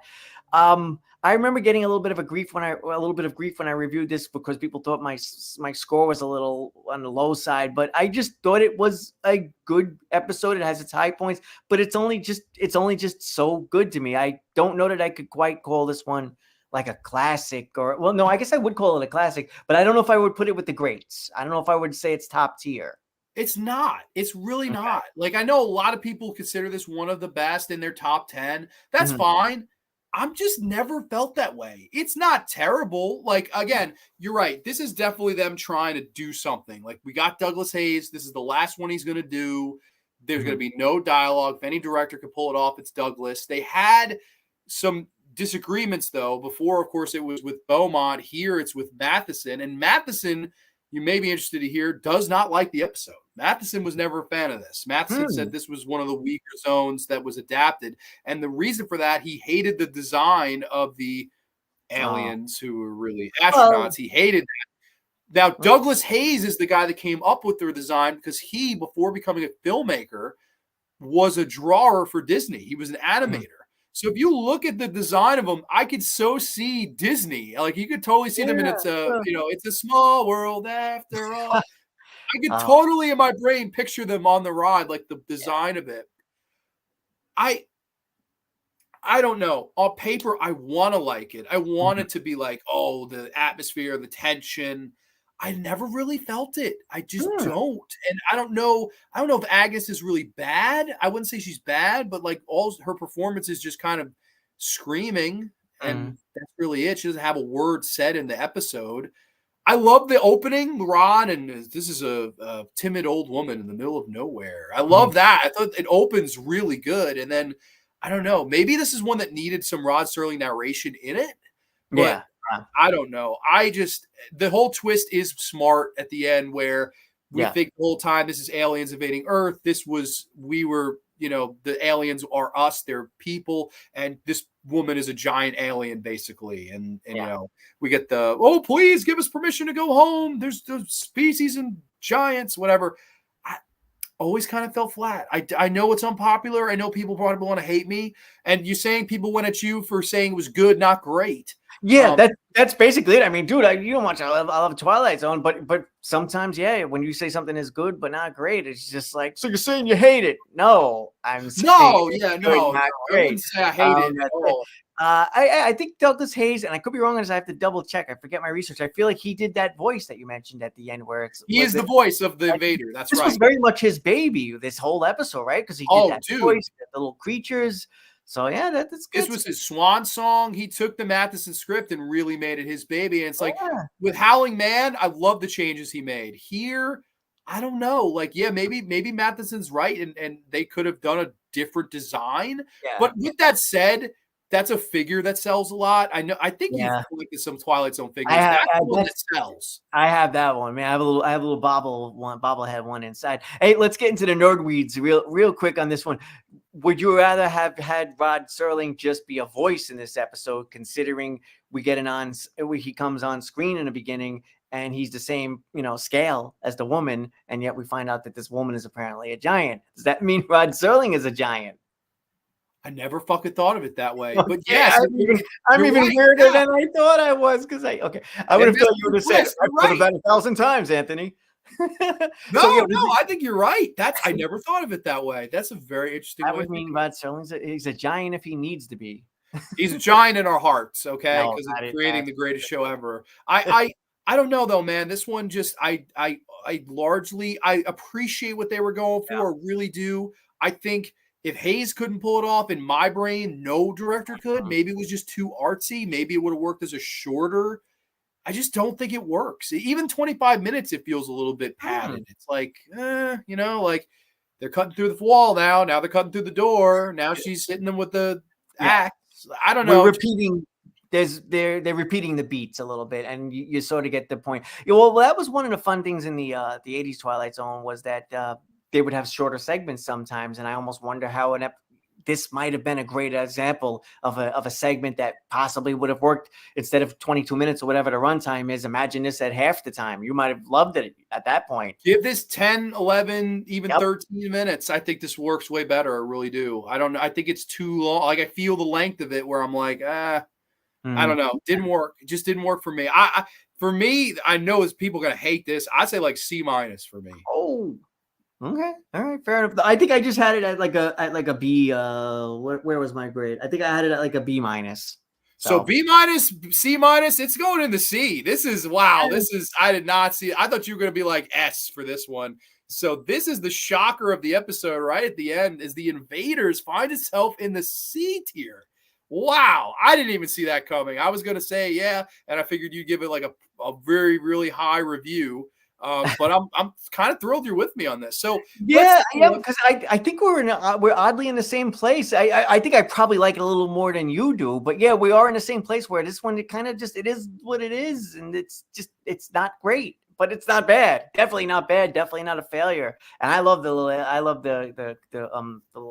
characters in this. The little, yeah, no, I love that, man. Maybe some people call it cheesy. I'm a big fan of that. Hey, it's become iconic. It's clicked in culture. It really, really has. So I mean, that is what it is for sure. Oh, and of course the Forbidden Planet ship. We get to see that for the. Oh, that's right, the flying saucer from Forbidden Planet. I never get tired of that. So never. They always do that.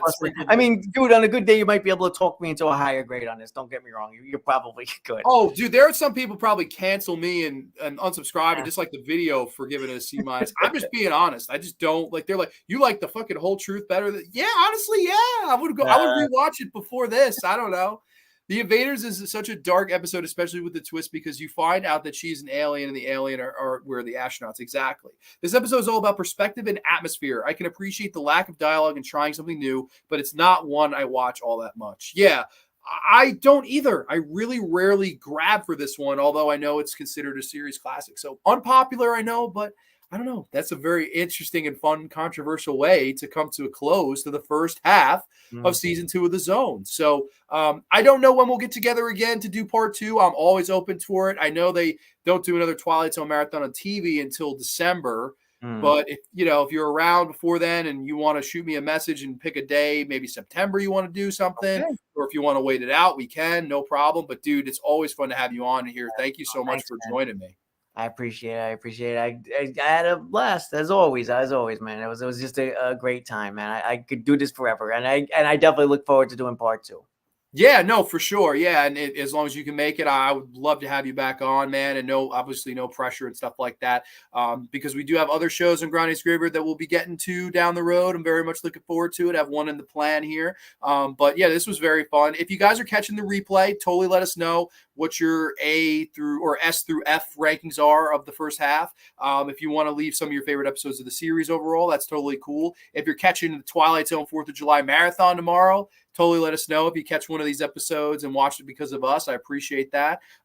Next week on Granny's Graveyard, we'll be doing something a little bit different. The top 10 kills of the Sleepaway Camp franchise. Very excited for that. I've got a list made up already. It's going to be fun. And Anthony, like he said, he has a review for the new exhibit, my favorite episode from season 4. And the Tales from the Dark Side video is coming along, but nothing in the near future, right? It's like 5 seasons, that show, I think, right? Four. Yeah, I'm working my way through it slowly. I wish I could go quicker, but I'm trying to give each episode, a watch, like an honest watch. Working his way downtown.